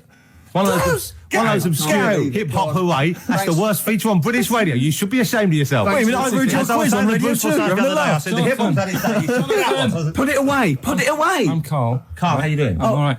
Got a question for you. Quiet man. Got a question. Yeah. The Pope. Yeah. What semi-precious stone does the Pope wear? That is easy. Go on. Topaz. Is that the right answer? I don't know. I might have wrote it down. I'm really sorry, Jonathan. It's not what he publicly admits to, but I have to know because I was hanging out with him at the Groucho one night, and he was saying, "Oh, look at this, look at that topaz. Go and buy that. Look at that. Vatican City." Look at that. We can make a nice ring out of that, he said. Didn't go anywhere, but thanks for asking. I better go. I've got to go. I've got to go and buy you. some winkle pickers. Thank you very much. Okay. Enjoy Nice to it. meet you, Stephen. Yes. Carl, I wish I could say it'd been a pleasure, but actually it was quite creepy. See you later. Now, Steve, you know how Carl won't do anything outside his jurisdiction. He moans about stuff. Whinges He's got constantly. one job. We're doing about 5 things in the week. Always plate spinning. We just turn up and he's always available. He moans about it. He goes, "Oh, lucky you caught me." Right? He's chatting. He just He's one of those people that whinges enough, and people think he's overworked. So he got Mondays off. Right? He's just a whinger. Yeah. I haven't He got won't- Mondays off though, have I? Yeah, well, anyway, 2 hours on a Saturday. This is what the phone message he left me Wednesday on my mobile. But I just is chatting about certain things that are going on at the moment. What he does need to know. Duncan, who he mentions, is my agent. And, you'll understand a few other things. But this is the sort of message I get from Carl, right? Whinger. Old messages. Alright, 12, Wednesday. Just getting loads of people calling me all the time about Yesterday, DVD's signing for BBC London. I don't work there, but I've been dragged into that. I've got a woman on leaving a message from Talk PR going on about do you want to go and see Pop Idol again? Right? They're just saying you and some listeners can go. So I'm sure you'll love that. I've got Jim Benner wanting you to introduce the tin buckets at the Astoria. So can you just let Duncan know that I'm doing his job whilst he's sat on his arse with his thumb firmly up his arse? Can you let him know that I'm running around like a here sorting shit out for you? Alright, see you later. Message left at 12. Do you know what I mean? I know, but that's the kind of phone message he's leaving. Do you remember who he was before you? But he's even annoyed that he gets a phone call. I remember he got a phone call for you to do a voiceover and didn't pass it on. You missed a voiceover. That was thousands of pounds. No, I did pass it on though. I told you. You I did. said You said someone had phoned. Yeah. That's not good enough. But who's that? Well, she didn't say, and I didn't ask. But Of it's course not my she job to do it. said. She didn't say. Rubbish. So you didn't take the number down. Just when she went, oh, could you tell Steve to call me? And you went, yeah. Yeah, well, I just thought you'd know her already. I should have known. It was a woman, so I should have known. He's having a go, you see? Unbelievable. I don't know how it's come back on me. You're the one who was picking on it. Yeah, exactly. I'm saying. I'm defending. Why is he having a go at you? He never picks on Ricky because he knows you are his bread and butter. Seriously, you know what I mean? The only reason he's got Mondays off is because you're still doing this show. Yeah. That's why he's scared of you. That's why he's like, he has a go at you on the phone, but he always picks on me because he knows, I'm a pushover, I'm a nice guy. He's scared of you. I can't believe, I don't know how it works. Is that true? Steve, I'm always sorting you out. I look after you. Sorted you out with tickets. I sorted you out with lager I got out. you today. Why are you picking on me? What do you mean you're sorting out tickets and lager? What's this? Right, whenever you want tickets. Yeah, sorry, I don't want to use this as like moaning time and that because I don't like to moan. I'm busy and that, right? I've sorted you out tickets for gigs. Yeah. Right? What somebody doesn't even turn up to. Yeah, we won't even go on about that. Yeah. Right? Lager. He was sorting out the Cure. He complained it was boring. Yeah. There was that big drum of lager that you had, and you said, oh, put that in your room for me. Yeah. Because I don't want to carry it home. Right? Lazy. So I said, all right, then I'll put it in my room. It goes missing, it gets nicked. Then you have a go at me because it got nicked. Yeah. I get you another one. You make me carry it around town for you for half an hour. Then you say, oh, I can't be bothered taking it home. Can you take it back to work for me? Yeah. Yeah. But interestingly, this is like a year ago, so it's obviously still pressing on you. Oh, is hang it? on. And I forgot the one when we had an argument over 50p. When we went out for a coffee. You didn't want to give me 50p back that you owed me. That was the same day you'd given him about 40 quid worth of lager. But see, this is my problem. This was my point at the time. It's not the 50p in terms of money is not what's important. The fact that you think you don't have to give me money back because it's only 50p, that was the point at stake. It's me who makes a decision. Oh, don't worry about the 50p, not you. It's only 50p. I'm not going to give it to you. Do you know what I mean? There's got to be rules, otherwise it's chaos, Carl. Come on, mate. All right? I don't want to fall out about it. No, that's not all right. Shall we kiss and make up? FM 104.9. I'm Ricky Gervais. With me, Stephen Merchant and Karl Pilkington. Now, Steve, you know how Karl won't do anything outside his jurisdiction. He moans about stuff. Whinges He's got constantly. one job. We're doing about 5 things in the week. Always plate spinning. We just turn up and he's always available. He moans about it. He goes, oh, lucky you caught me, right? He's chatting. He just He's one of those people that whinges enough and people think he's overworked. So he got Mondays off, right? He's just a whinger. Yeah. I haven't He got won't- Mondays off though, have I? Yeah, well, anyway, 2 hours on a Saturday. This is what the phone message he left me Wednesday on my mobile. But I just is chatting about certain things that are going on at the moment. What he does need to know. Duncan, who he mentions, is my agent. And, you understand a few other things. But this is the sort of message I get from Karl, right? Whinger. Old messages. Alright, 12, Wednesday. Just getting loads of people calling me all the time about Yesterday, DVD's signing for BBC London. I don't work there, but I've been dragged into that. I've got a woman on leaving a message from Talk PR going on about do you want to go and see Pop Idol again? Right? They're just saying you and some listeners can go. So I'm sure you'll love that. I've got Jim Benner wanting you to introduce the tin buckets at the Astoria. So can you just let Duncan know that I'm doing his job whilst he's sat on his arse with his thumb firmly up his arse? Can you let him know that I'm running around like a here sorting shit out for you? Alright, see you later. Message left So, at 12. do you know what I mean? I know, but that's the kind of phone message he's leaving. Do you remember who he was before you? But he's started working even with him? annoyed that he gets a phone call. I remember he got a phone call for you to do a voiceover and didn't pass it on. You missed a voiceover. That was thousands of pounds. No, I did pass it on though. I told you. You I did. said You said someone had phoned. Yeah. That's not good enough. But who's that? Well, she didn't say, and I didn't ask. But Of it's course not my she job to do said. it. She didn't say. Rubbish. So you didn't take the number down. Just when she went, oh, could you tell Steve to call me? And you went, yeah. Yeah, well, I just thought you'd know her already. I should have known. It was a woman, so I should have known. He's having a go, you see? Unbelievable. I don't know how it's come back on me. You're the one who was picking on it. Yeah, exactly. I'm saying. I'm defending. Why is he having a go at But you? he never Because picks on Ricky because he knows you are his bread and butter. Seriously, do you know what I mean? The only reason he's got Mondays off is because you're still doing this show. yeah. That's why he's scared of you. That's why he's like, he has a go at you on the phone, but he always picks on me because he knows, you know, I'm a pushover, I'm a nice guy. He's scared of you. I can't believe, I don't know how it works. Is that true? Steve, I'm always sorting you out. I look after you. Sorted you out with tickets. I sorted you out I got you today. Why are you picking on me? What do you mean you're sorting about tickets and lager? What's this? Right, whenever you want tickets. Yeah, sorry, I don't want to use this as, like, moaning time and that, because I don't like to moan. I'm busy and that, right? I've sorted you out tickets for gigs. Yeah. Right? What somebody doesn't even turn up to. Yeah, we won't even go on about that, right? Lager. He was sorting out the Cure, he complained it was boring. Yeah. There was that big drum of lager that you had, and you said, oh, put that in your room for me, because I don't want to carry it home, right? Lazy. So I said, all right, then I'll put it in my room. It goes missing, it gets nicked. Then you have a go at me because it got nicked. Yeah. I get you another one. You make me carry it around town for you for half an hour, then you say, oh, I can't be bothered taking it home. Can you take it back to work for me? Yeah. But interestingly, this is like a year ago, so it's obviously still pressing on you. Oh, hang on, and I forgot the one when we had an argument over 50p. When I went out for a coffee. You didn't want to give me 50p back that you owed me. That was the same day you'd given him about 40 quid worth of lager. But, see, this is my problem. This was my point at the time. It's not the 50p in terms of money is not what's important. The fact that you think you don't have to give me money back because it's only 50p, that was the point at stake. It's me who makes a decision, oh, don't worry about the 50p, not you. It's only 50p, I'm not going to give it to you. Do you know what I mean? There's got to be rules, otherwise it's chaos, Carl. Come on, mate. All right? I don't want to fall out about it. No, that's not all right. Should we kiss and make up? Do you want that? It's all right. Yeah. Well, should we play a little record and come back to this? Because I can't believe it started with you slagging him off, Rick, and I've ended... Georgie part 1 and 2, remember? About the gay bloke. Georgie Boy was gay, I guess. His favourite song. Carl's favourite song, right? And I was going, oh yeah, I remember that, yeah. I said about, and I said, did not intend to take his life. He just pushed it when he gets mugged and killed. Do you know what he said? I was sitting outside, I was singing, he went, well, as I said, they go out too late. They go out too late? He meant gay people go out too late.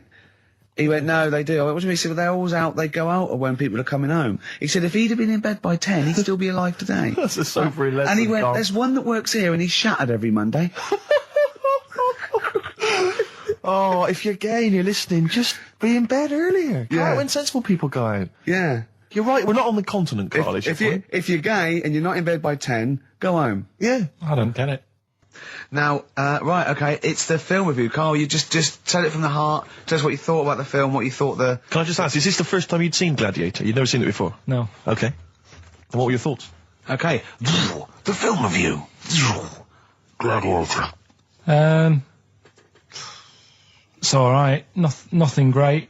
It's like an old, sort of an old version of Rocky done in the olden days, really. Right. A bloke fighting other people. Sure. How sort of well known is the story? Do you reckon people know the basics? Well, just very quickly, just do the plot. Quickly. There's a guy called Max. Maximus, yeah. Yeah. There's Caesar, and there's Caesar's kid, and Max goes to war, sort of wins it, comes back. Caesar says, you're good at what you do. I wish my son was as good as you. So I want you to be in charge when I die. His kid finds out, a bit annoyed about it, kills his dad, because he don't want anyone to hear that he said that he wants him to be in charge. Yeah. So his kid gets in charge and thinks, I'll show you. You're not going to be king, I am. You're going to be a slave or something. And then, next thing you see is... Sorry, can I just stop there? My only thought is the film's 3 hours long, so maybe we shouldn't go through the whole plot, right? We've done the first 10 minutes, but go on. So, yeah, he's a slave and then... Yeah, but then, that was an interesting bit that I thought, right? I mean, I was watching this with a girlfriend, she was already annoyed because she wanted to watch Friends on E4. Okay. Yeah. It was a good episode as well this week. Was it? Yeah. Don't tell her that. Okay. Right, so she was annoyed and she said, come on then, put it on.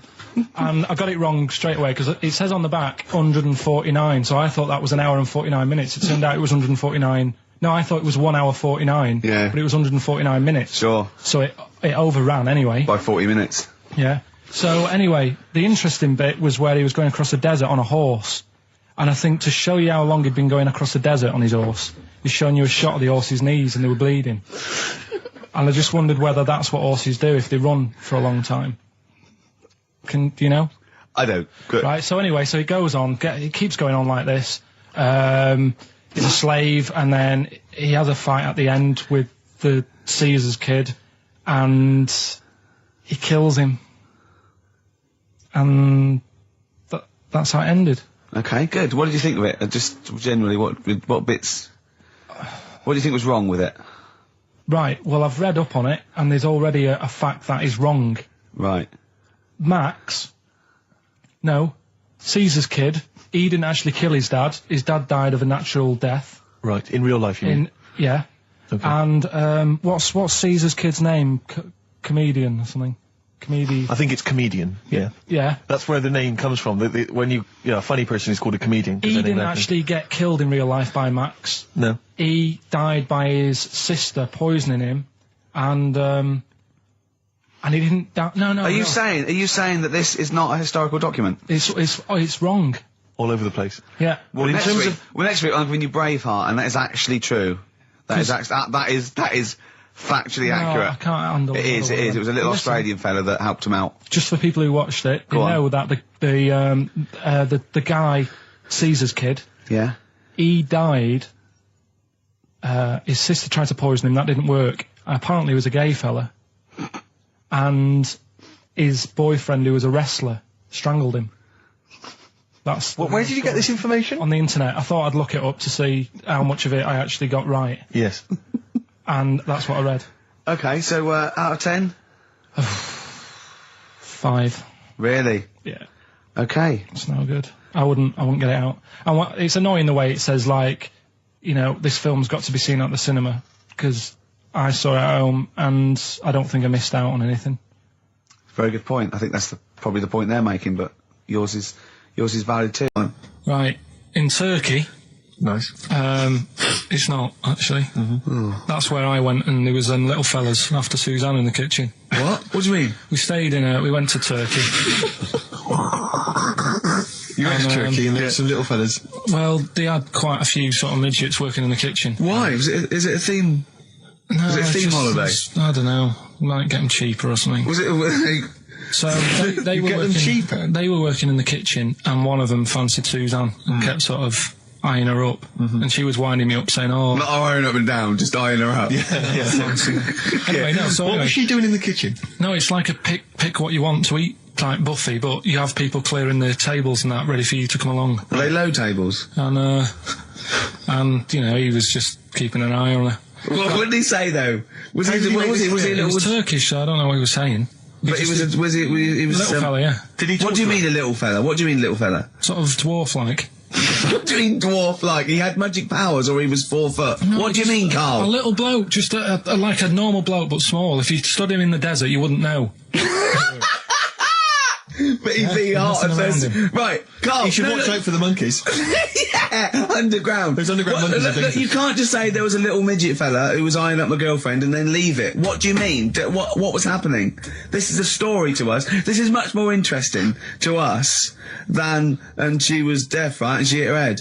That's much more interesting. I don't understand how it manifested itself. Did he come over and say something? No, do you know when it's like girls know, don't they, when someone fancies them? What do you mean there was lots of them as well? Do they? That's worth knowing. Listen, right, come on, right. So you went to this holiday, yeah? Yeah. And you went into the dining room or something? Yeah, downstairs. And you looked over. You thought, this is all, there's no one serving. Yeah, and they go, wait a minute. Hold on, you looked down and there was a little waiter. There was loads of them running around busy. Why though? Why did they get summer? What do you mean? Because it was summer. They had more of them. They come out in summer. What do you mean they had more? What do you mean? Because it's busy, isn't it? Well, no, but they hibernate in the winter. Why were they all midgets? I don't know, maybe it doesn't heat stunt your growth or something? No! Well, they just happened to... Maybe it was a thing that they did for tourists or something, I don't know. I just got on with my meal. It was a holiday, do you know what I mean? God. Right, so it's a midget serving. I'm not going to ask any questions. Right, okay, yeah. So they're all little fellas running around, and this one always was like, do you want a new serviette? You know what I mean? Going out of his way to sort of... for turning on the charm. Yeah, he was going out of his way. The others weren't. Right. I think what was happening is he'd been working with Santa all the winter. Yeah. This is sort of little summer break. This one was your waiter, and so he was being polite to you. Maybe. But what did Suzanne say then? Well, she was using it to wind me up. What was she saying? Oh, he's... Oh, just like, you know, look. He may be small, but he's built like a... Yeah, he's all man. So... Were you jealous of a midget then? You were jealous of him? It is a bit annoying, isn't it? Why? It wouldn't bother me as much now, because I've been with her for ages. Right. But at the time, that might have been one of our first holidays, and it's like... You don't know, want to be what's going on? I paid for this holiday. Yeah. And then you get off with the midget? Yeah. Oh. So anyway... But it doesn't matter, because you got chatted up by a bearded lady. So. yeah. Tell you what, no, that's got nothing to do with that. What were you going to say? What were you going to say? I was going to say the hotel was half board, and maybe... Oh, right. I thought you were going to say it's just one of her shortcomings. So listen, right? Play a record, Carl. He said he's, you know, oh God, it's like a child or a cat when it's confused. He went, Steve reckons in ancient Greece, right, it was better to shag a bloke than a woman. And I went, well, yeah. I mean, that's about the male being sort of a first-class citizen. Yeah. Much better, wasn't it? An aspiration the to point sleep with was, a beautiful Carl, man than a beautiful woman. Women were lower-class citizens, Yeah. so therefore men were seen as higher class. So to have sexual relations with a man there was no shame in that. No. In fact, it was looked upon. And I as a said, good thing. well, it's, you know, ancient Rome. I said, you know, Nero, he'd sit in his big jacuzzi and he used to get, you know, pretty boy men to just go into the water and just nibble at his testicles while he was having a watch. He didn't do that. He did. Yeah. Yeah. And he's not a gay fella. No, well, no. I mean, you know, I don't know about Nero, but I mean, it wasn't a case of a big delineation between what was heterosexual and what was gay. It was just, you know, whatever you... So what did this fella do then? This one who's having his... Well, having he his was little pretty testicles? much top boy, Nero, for a while. He was in charge. And, you know, and you did what you're told. If Caesar or... But why were people going round there? Why didn't they go, oh... No, they weren't dropping in. It wasn't like the door was opening. I was just going to see what Nero's doing. You'd have probably been like a delivery boy or a stable boy or something, you know, and you'd have popped round there and you'd have gone, there, right, Nero, as the tablets of stone you wanted. And you go, Pilkington, why you are here? Pop under... I don't know why he's French. What is that? I don't know why he's French. Just pop under the water and nibble at my testicles and you'd have done it. Because he was Nero. I wouldn't. You would have. There's no way I would have done. Well, you would What have. have I done? I've dropped a pizza off. Yeah, you why put am I around to there? Nero's place with the pizza. Right. Right, I'd say I've done my job. Right? Yeah. That's not the sort of tip I wanted. No, he'd have said, get the little baldy chap to nibble at my testicles, and you'd have been under the water. I wouldn't have done it. No, Well, you I would have put my head done under it. water. You'd have done it, right. No, I wouldn't have done it. Can I just say this, Steve? Not only would you be nibbling at his testicles, you'd have been going mad. You'd have been noshing him just for extra. You'd have been doing everything he wanted. You'd have been going, he'd have gone, I didn't ask you to do that. You'd have been going mental. They'd have been chewing, slurping. It was all right. He went, wait till you get out. You see Piccadilly, it's better than Euston. Right. It was. You know, it was nicer. I went outside and there was a ridiculous queue, and sort of one cab. Right, yeah. So, Horse-drawn. yeah. And so I walked, and it was okay. It was only down the road. It was a bit dark. It was wet and raining. Obviously, it's the north. I know, yeah. The hotel was very nice, but no minibar. I've never seen that before. I've travelled all over the world seeing a hotel without a minibar. No, so I don't never know what's heard the going on then. I don't know what's going on there. And then I did this corporate gig in Old Trafford.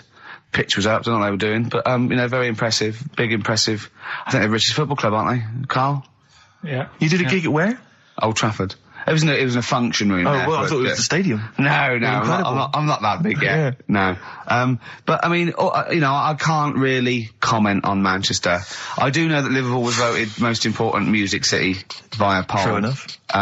So, Carl, you're making noises while I'm talking. Yeah, but you do this all the time trying to wind me up. And I'm not saying Manchester's the best place in the world, but what I'm saying is there's bits of it that I really miss. Yeah. Like last Sunday, right? When I'd met up with Ricky, we had spaghetti bolognese, which was all right.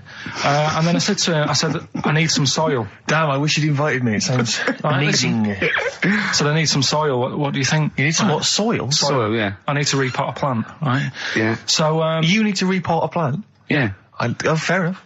So I'm like, where you can't see these shops in London. You Do you know what I mean? There's nothing around. I took him straight to one in my street. Yeah, but near your street, and that's probably the only one in London Well, you say that, Carl. No, it does annoy me. Round my way, it's like, you know... You can't move for soil shots. There's earth. You can just pick up handfuls walking down the street. Yeah, incredible. Which People is- just lean over into someone's front garden. No, you can take the plants as well. No, Yeah. but what I'm saying is, Go on. Manchester, there's loads of decent hardware shops. Yeah. Here, you know, if you want a panini and a latte or whatever, you can't move for 'em. But for soil, I had to go virtually how many miles away from me to carry that soil home and stuff. Yeah. It's not good. I mean, London's all right, but if cities were sort of marked, It's neglecting the peat market, really. Well, isn't there's it? barely any mulch available Rick, in central London. I'm sick and tired of not getting a good decent compost of a Sunday. Indeed. So, It sickens you know, me. I'm thinking of moving to the north, where there is loads of soil and gravel. Indeed. And animal shite. XFM 104.9, Ricky Gervais, Steve Merchant, Karl Pilkington, a regular Santa Claus. I'll leave it now, I'll leave it. Oh, dear. Right, listen, right, yeah, New Year and all that. He's great, isn't he? Rockbusters is on the way. We're getting some good stuff coming in. I have to say, I'm amazed. Every answer I've had so far has been correct. I listened to the clues. I've got no idea, and I know you, Carl. I spend time with you. Have I you know how you seen the work. XFM listeners? Well, of course they're the same as Carl. Sure. Of course they've got the same mindset.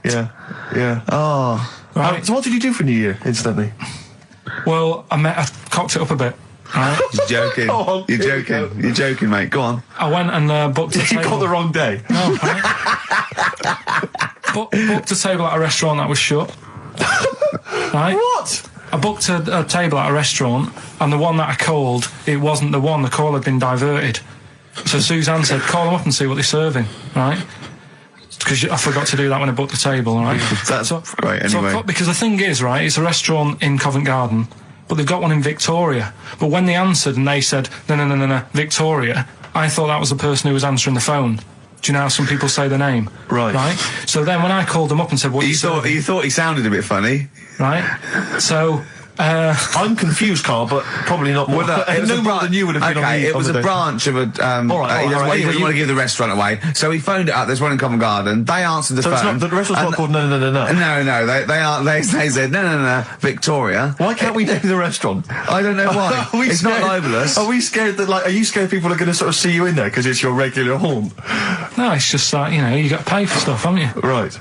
I mean, Okay, anyway, so you've I got... wouldn't mention it before New Year, but it's not... So did you go all the way to the... the restaurant to find out that it was closed? No. What happened is I called Was that them the name up. of the restaurant again?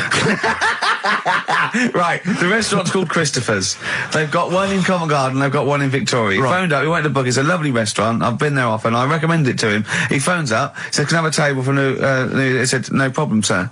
Right? And then, Suzanne said, oh, you better call up, see if they've got any haddock on the, menu. And he went, hello, and they went, hello, Christopher's. Victoria went, Victoria? They went, yeah, he went, oh no.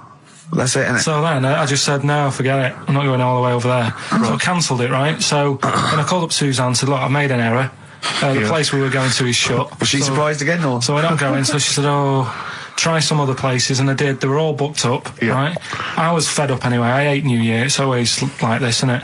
So I said, look. You know the common factor in all these stories? You hate Christmas, you hate birthdays, you hate New Year. It is you. Right. Yeah. So I said, I'll sort something out. Yeah. So I went to Tesco. Leave it with me. Went to Tesco's, boots went were to shut. Tesco. Got a lovely plate of condoms. Did you just stay in and play with her birthday, her Christmas gifts? blowing them up? I've done some balloons. Well, it was. I think we did stay in. And I watched that thing that, 100 Greatest Moments, which was annoying me. Did you see, there was a nudist on it?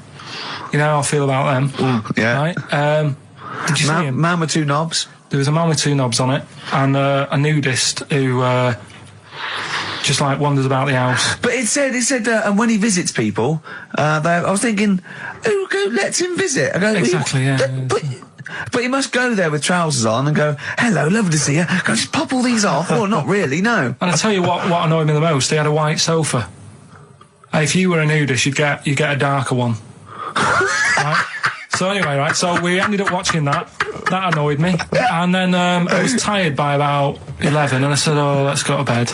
And she said, you can't. And that annoys me, the fact that because it's New Year, you got to stay up, and it's like, well, why can't we just? They should bring it forward, so in case you want to quarter to 10. Well, you stay up, and it's like my eyes were dead heavy, and I was like, I want to go to sleep. So just stay up, and then it's midnight, and you go Happy New Year, then you go to bed. Yeah. Well, not everyone, Carl. Some people have a little party. So it's over with anyway. Yeah.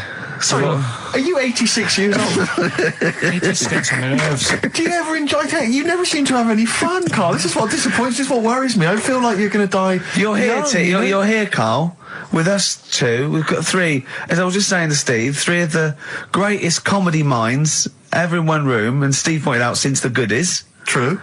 Do you know what I mean? Well, I mean, it should be party central. Yeah. So anyway, right, so this is when I spent time thinking of new ideas. Right, welcome to the show and that. Hello. Let's play. Right, and I say, right, your first one is W. Mm-hmm. And the cryptic clue, because it's done like crosswords. Okay. So not quite like Blockbusters. Well, this young man prepared for his death. And it's a W, so the answer. And it's not always going to be like our sort of music, it can be any sort of music that's out there. So the W is the name of the answer. I understand that, but is the answer always the band name, or is it? Yeah. It's always the band name, is it, or the artist? Yeah. And so would the W be the surname, or would you have both the initials if it was someone's name? Would Elvis Presley be EP? Don't get annoyed, Carl. These are questions that I knew would be asked. I know this. You tested it on me, so you've got to tell them. We need What's to the know point? the rules. If it was Elvis, I'd probably do E. No. Give him the answer. Give him the Right, answer. did you hear the clue? No, give me the clue again then. So the letter is It W. is a cryptic clue, and the W. clue's fine. Listen, but, and the go on. clue is, this young man prepared for his death. This young man prepared for his death. Yeah. This young man prepared for his death. And it's a W, and it's his first name. That's what he needs Well, to see, know. that's the, yeah. Yeah, but I don't... Well, shouldn't we have the initials? Wouldn't that make it easier? I mean, Yeah, wouldn't- but he didn't do that on Blockbusters, it just had one letter. They did if it was if The gold run they often had for 3 or 4 Did they? letters, yeah. but it was normally just one word. It wouldn't have been a name or something. Alright then. W. W-Y. W-Y. Will Young. Excellent. I Right, didn't so understand it. What was this the young Will man, prepared for this young man. So he's sort of mixed, sort of cryptic. Yeah. But I mean, you know, that was a good effort. That's better than Yeah. usual. No, it's that is better than It's not usual. bad, is it? So do you want to play? Let's play Rockbusters. Yeah, Rockbusters. How many of these have you got? No, because No, let's just clarify a couple of rules here, Carl. Let's just make sure we thought everything through, because I'm pretty certain when they get these things on TV, they at least have a go at them in the office first before they put them straight on there. I'm sure that's how it works. I'm sure Bob Wallace just didn't turn up the first day, and he goes, "Don't worry, we'll wing it. It'll be fine. Bring the students in. Let's have a go." I'm sure they did a bit of preparation. So let's just check. We've got every base covered. Yeah, Firstly, how many questions have they got? I'll to tell get you right? what. Let's do this off air then. Should we play a great tune? Well, yeah. Well, people need to call in, don't they? Because we're doing it, aren't we? Yeah. It'll be alright. And there's good stuff. I've got CDs, right? I've got some compilation stuff and a couple of videos and that, so that's what they're playing for. Call up now, 08700 800 1234. Get them on the air, we'll play the game. Brilliant. Yeah? Yeah. Is that what we're doing? Bit of the Cure. Brilliant. Pulp. Good news and bad news. Bad news is we have got enough callers to play Carl's game. The good news is we don't have to pay any more adverts in this show. So if it doesn't work, sod it. Right, who have you got on the line, Carl? Sam. Now let's just remind ourselves, what's the game? It's Rockbusters. Okay, now calm down, Carl. I know you're a bit stressed. You've got a lot to do, but don't worry. You've just had a holiday. Throw this desk out. Let's throw it out and start again. Rick, don't get stressed. Go on then.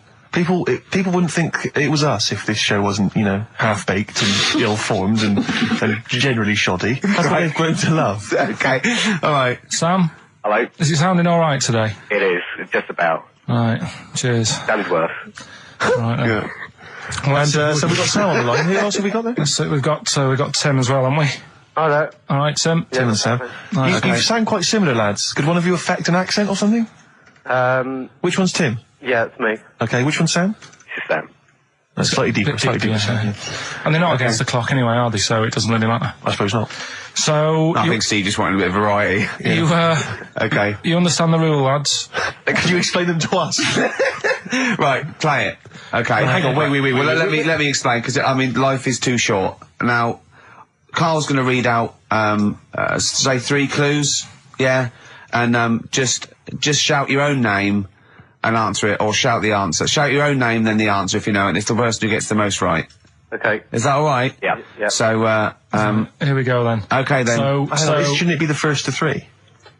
Well, yeah, but then he hasn't got... I've got enough, it's fine. He's got enough clues for that. Right then, here we go. Welcome to the show. Oh, God.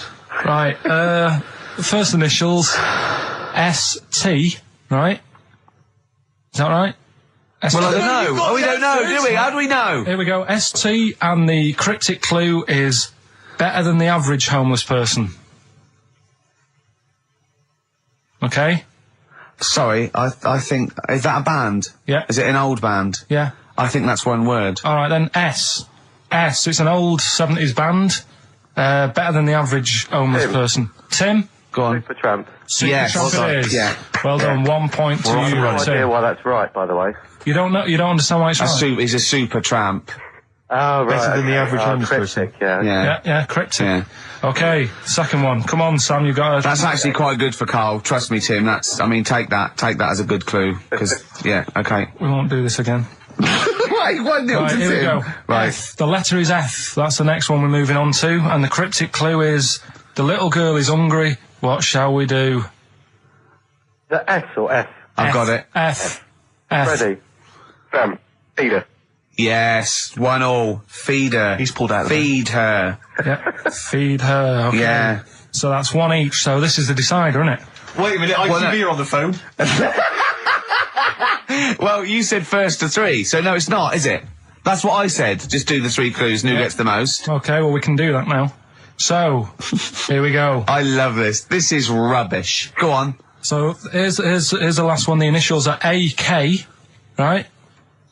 And the cryptic clue is exploding pet. Shout out your name if you know it.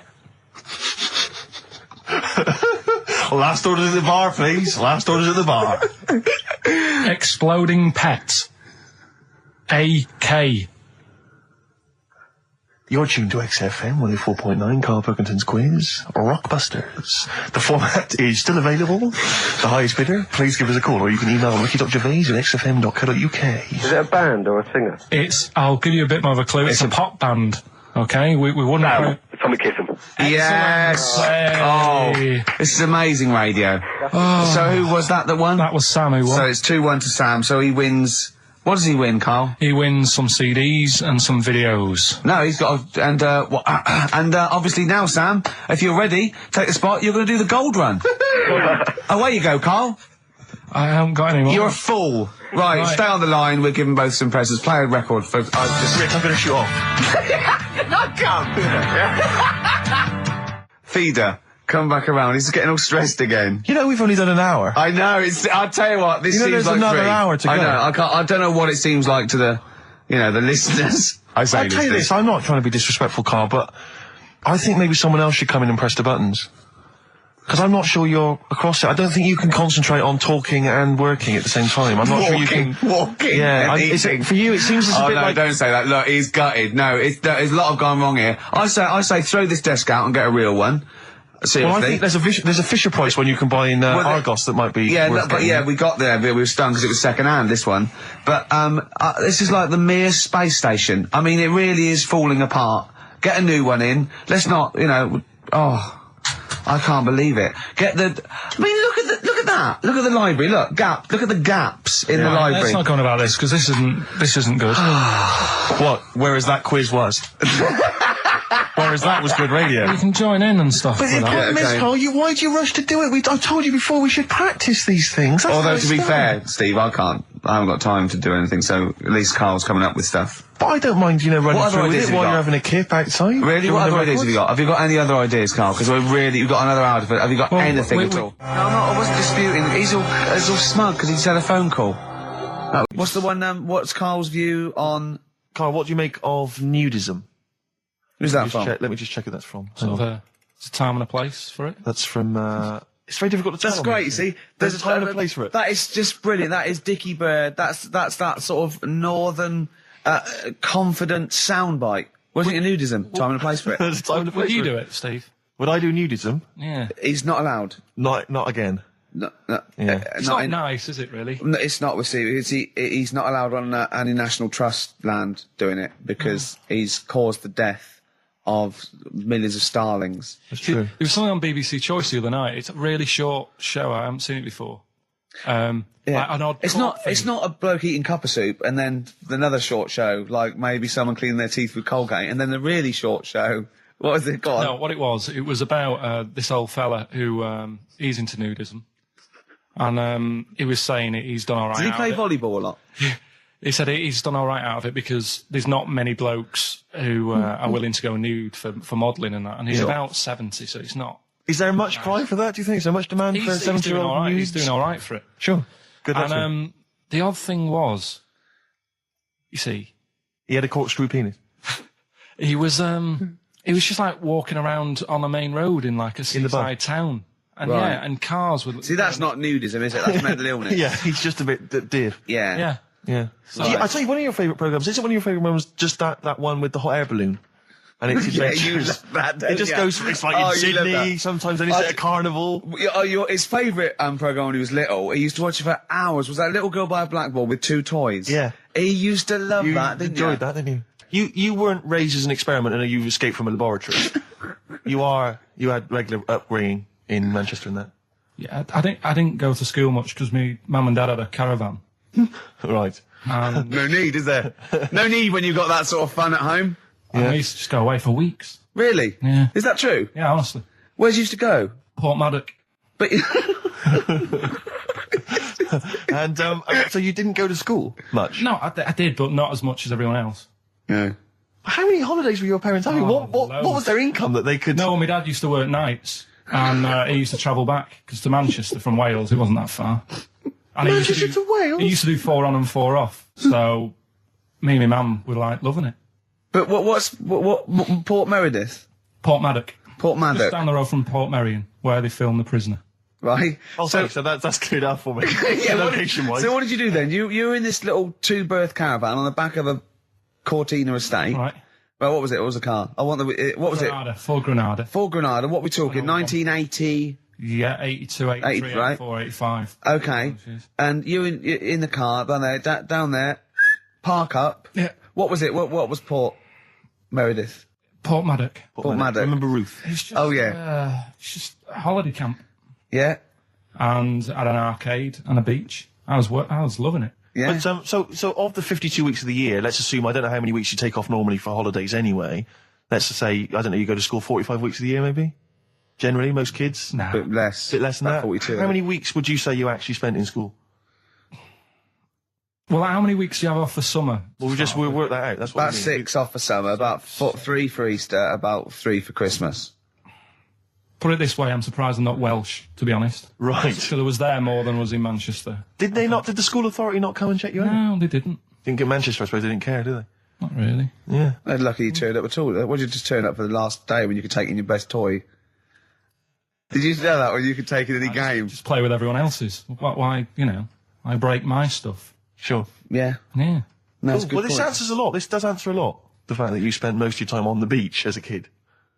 Teachers were no good at my school. We were talking about it yesterday. So you were teaching them a lesson by going off in the summer. Yeah.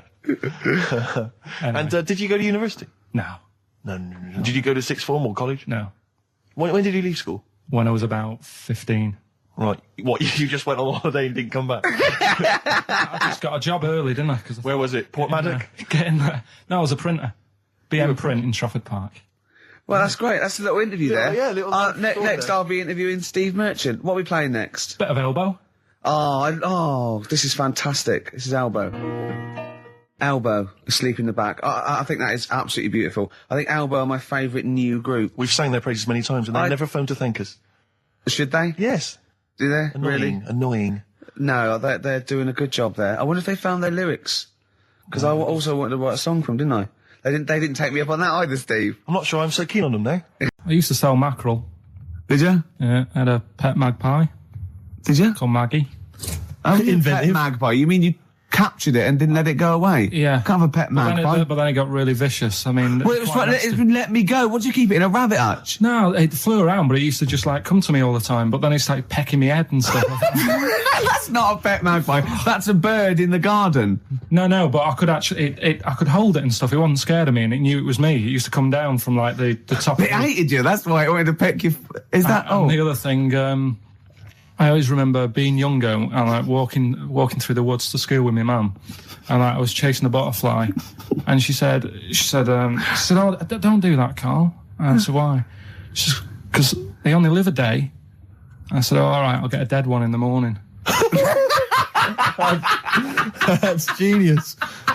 That's great. That's quick thinking, isn't it? Oh, no, that's sweet. Let's play some. Oh, yeah, Hastings. Yeah. It's all right. Yeah. What's there? Not much. It's just one of them Is there a places. Yeah, it's good. I think that's what's good about it. Nobody knows, right? Because last weekend it was roasting, and you saw pictures of Brighton, and it was heaving. Yeah. Right. Hastings, hardly anyone there. And yeah, it's got a nice little beach. Yeah. Sand? Sandy No, beach? pebbles. Well, that's all right, isn't it? You don't want the sand. Why does he want sand? Of course you want Just sand. a little bit, don't it? It's a murder building a sandcastle.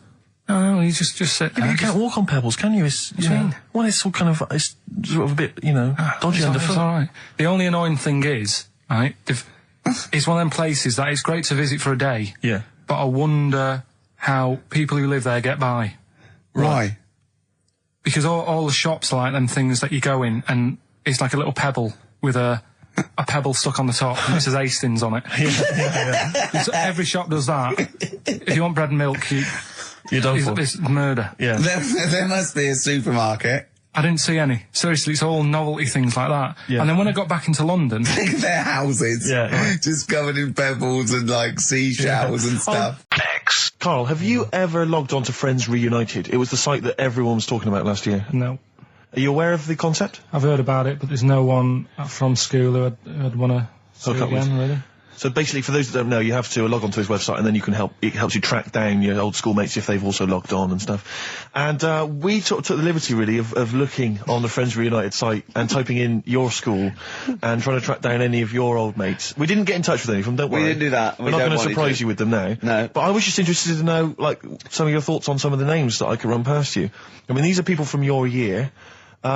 Just tell me if you recognise the names. Alison Birch? Think I remember her. What's your thoughts on her? Posh Don't- girl, Don't be probably- libellous. Don't be like, no. No. Posh probably did pretty well in history and that. Sarah Morris? God, yeah. Remember her. Go on. You're grinning. What's the thought? Go on. No, just, she was alright. She was a popular one. What does that mean? She was nice. Yeah. Okay. Okay, what about Darren Buckley? He was one of my best mates. Was he really? Yeah. Seriously? Yeah. What do you reckon he's doing now? Do you still keep in touch? When my mum and dad were still in Manchester and they had a butty shop, he used to go in because the bookies was next door. I love the way you paint a picture. If you did this in your history exam, Carl, you will walk it. Go on. So your parents had a butty shop. There was a bookies next door. Yeah, and he liked having a bit of a gamble, so he used to, I think he works for some insurance company. Do you think that his fiancée Beth knows he's got a gambling problem? Or that his 2-year-old son Lewis? No. Yeah, they live in Cheadle Holme. Hume. Cheadle Hume. He must be doing well. 'Cause He's still supporting the Blue Army and frequents the shrine on a fortnightly basis. funny thing with him is, right, when I used to stay over at his house, and his dad was a copper, and I remember his dad came down and said, right, I want to see you two. I was like, oh God, what's happened? And got us round the table. And he said, do you know much about drugs? So we were like, what's all this about? So he goes, they're not good for anyone, they're stupid thing to get into. And we're like, yeah, we know. And he went, you know, do you? We said, yeah. He said, what's this then? And he'd found something in his bedroom, and it was a Skittle. What, the sweet? Do you know little sweets with the S on it? And Oh, really? Drugs. Yeah. So he said, well, yeah, it's a Skittle. Yeah, I know what it is. Oh, he was bluffing like that as a slang word. Yeah, he thought because he was a copper, he probably had to be down with all the terms and that. So we said, oh, it's a Skittle. And he said, yeah, I know what it is, but what's it doing in your bedroom? Oh. It was like, no, it's a toffee. So, Darren, Yeah, I know, it's a toffee, it's a squib, it's a, yeah. Carl, more people from your past. Debbie Carr? Yeah, she was another nice one. What does that mean? Is that a euphemism? No, she was one of them that you'd sort of go, she's nice, but she'd never be your girlfriend. Do you know what I mean? She was, Not really. even though she was in the same year, she seemed a lot older.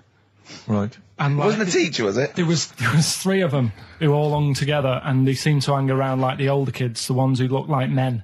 Do you know what I mean? They had, What did you look like then? Well, it's just that I had youthful sort of looks, whereas like the older ones had like beards and stuff. It's the gang of boys in the 5th form with beards. Were they smoking pipes? Going, come over here, me filly. Oh, you, Debbie Carr, come over here, you little beauty. No, but she was like, I love that. They were hanging around with beards. There's the big boys. Oh, fishing. That's lovely beards. What do you I mean? just see a whole row of George Bernard Shaws.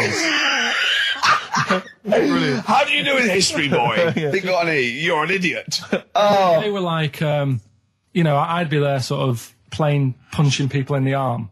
Cause we used to play that Oh, that's a skill. great game. Oh, I love that, punch people in the arm. Is that part of the Olympics now? it's I think it was exhibition this year. Right. But it's going to be a pro next It's going to be the Winter Olympics because you've got to do it in just a cap sleeve shirt in winter. Yeah. So you're playing that? She, but whilst I But was she didn't doing appreciate that. She used to go, ow!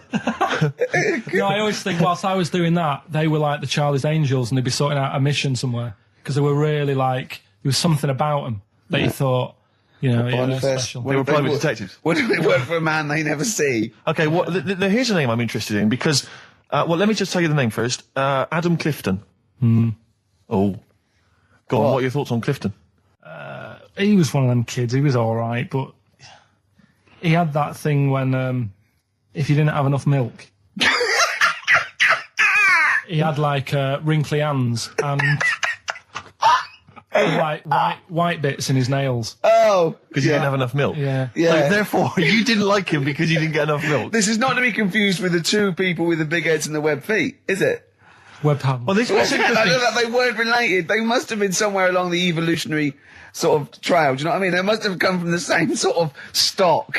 But no, you wouldn't have liked him. It's just one of them people. He was all right, but before you say any more, on Friends United, you can leave a little message which explains what you've been doing and what your life's like now. And most people leave maybe 2 paragraphs. Adam, I've printed it off. He seems to have printed. I think there's about 6 pages here of stuff. He keeps updating it, and he just basically lists his memories about everyone. Okay, at the school and what he thinks of everyone. And he says, I often see Simon, he's doing all right for himself, self-employed illustrator, Mark Cooper, Karl Pilkington. All right.